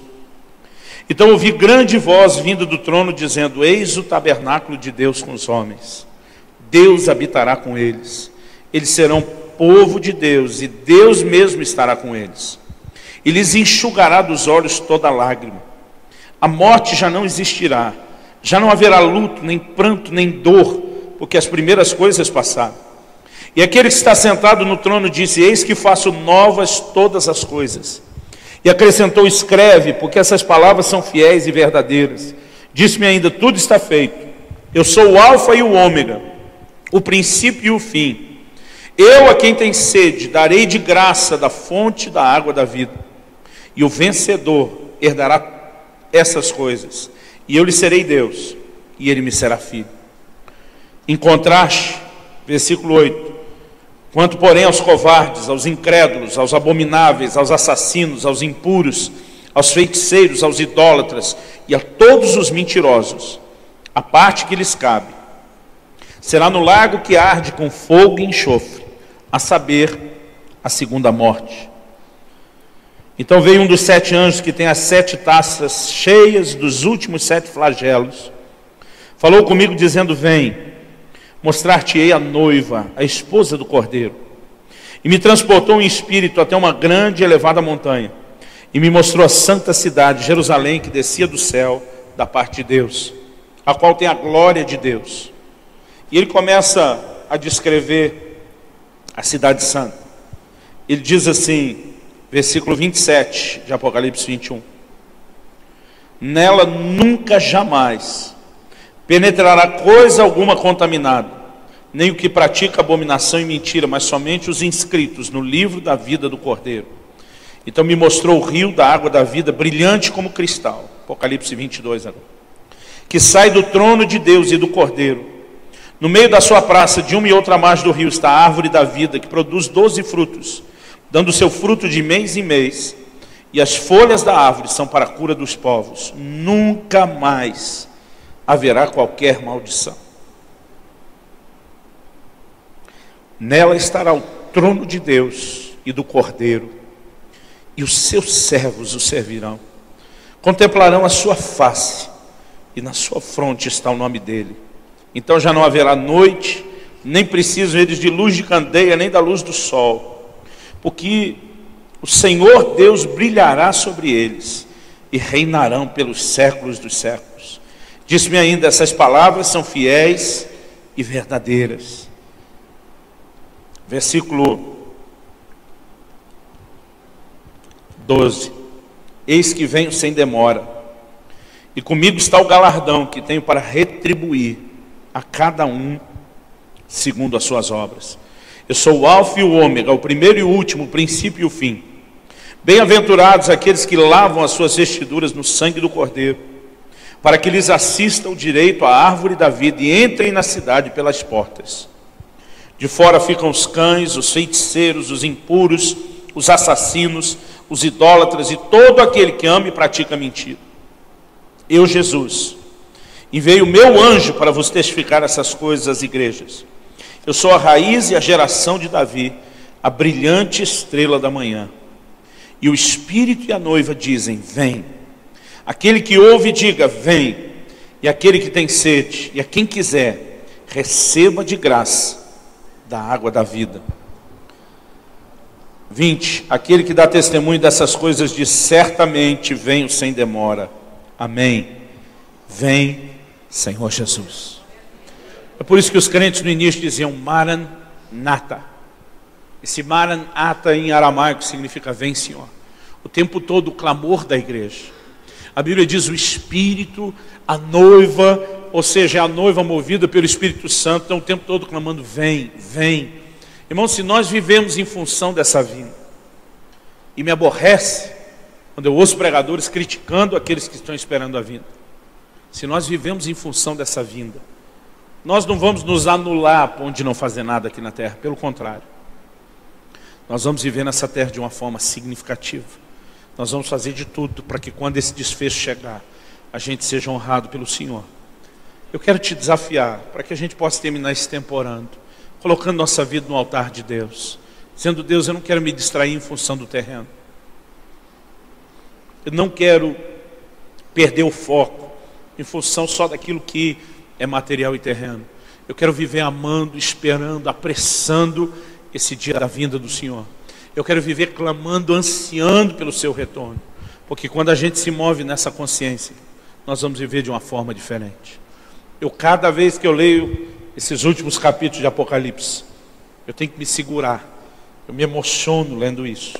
Porque sabe, querido, haverá um desfecho. E quando esse dia chegar, se a gente tiver vivido para isso, vai fazer toda a diferença. Você pode dizer amém? Vamos orar. Senhor Jesus, eu quero pedir graça da tua parte. Ó Deus, estamos tentando ensinar a sua palavra com todo o temor, que o livro de Tiago diz, nós mestres receberemos mais duro juízo. Sabemos, ó Deus, da responsabilidade de ensinar. Ó Deus, eu não tenho a pretensão de dizer de forma alguma aos meus irmãos que nós temos a revelação absoluta, completa. Mas, ó Deus, com temor, eu tentei derramar tudo aquilo que eu tenho entendido do Senhor e da sua palavra nos últimos anos. Tentando, ó Deus, não apenas distribuir conhecimento ou informação, mas ajudar os meus irmãos a viver de uma forma diferente para Ti nessa terra. Eu oro que cada um deles possa encontrar o estímulo espiritual que a compreensão, ó Deus, do estudo profético produz.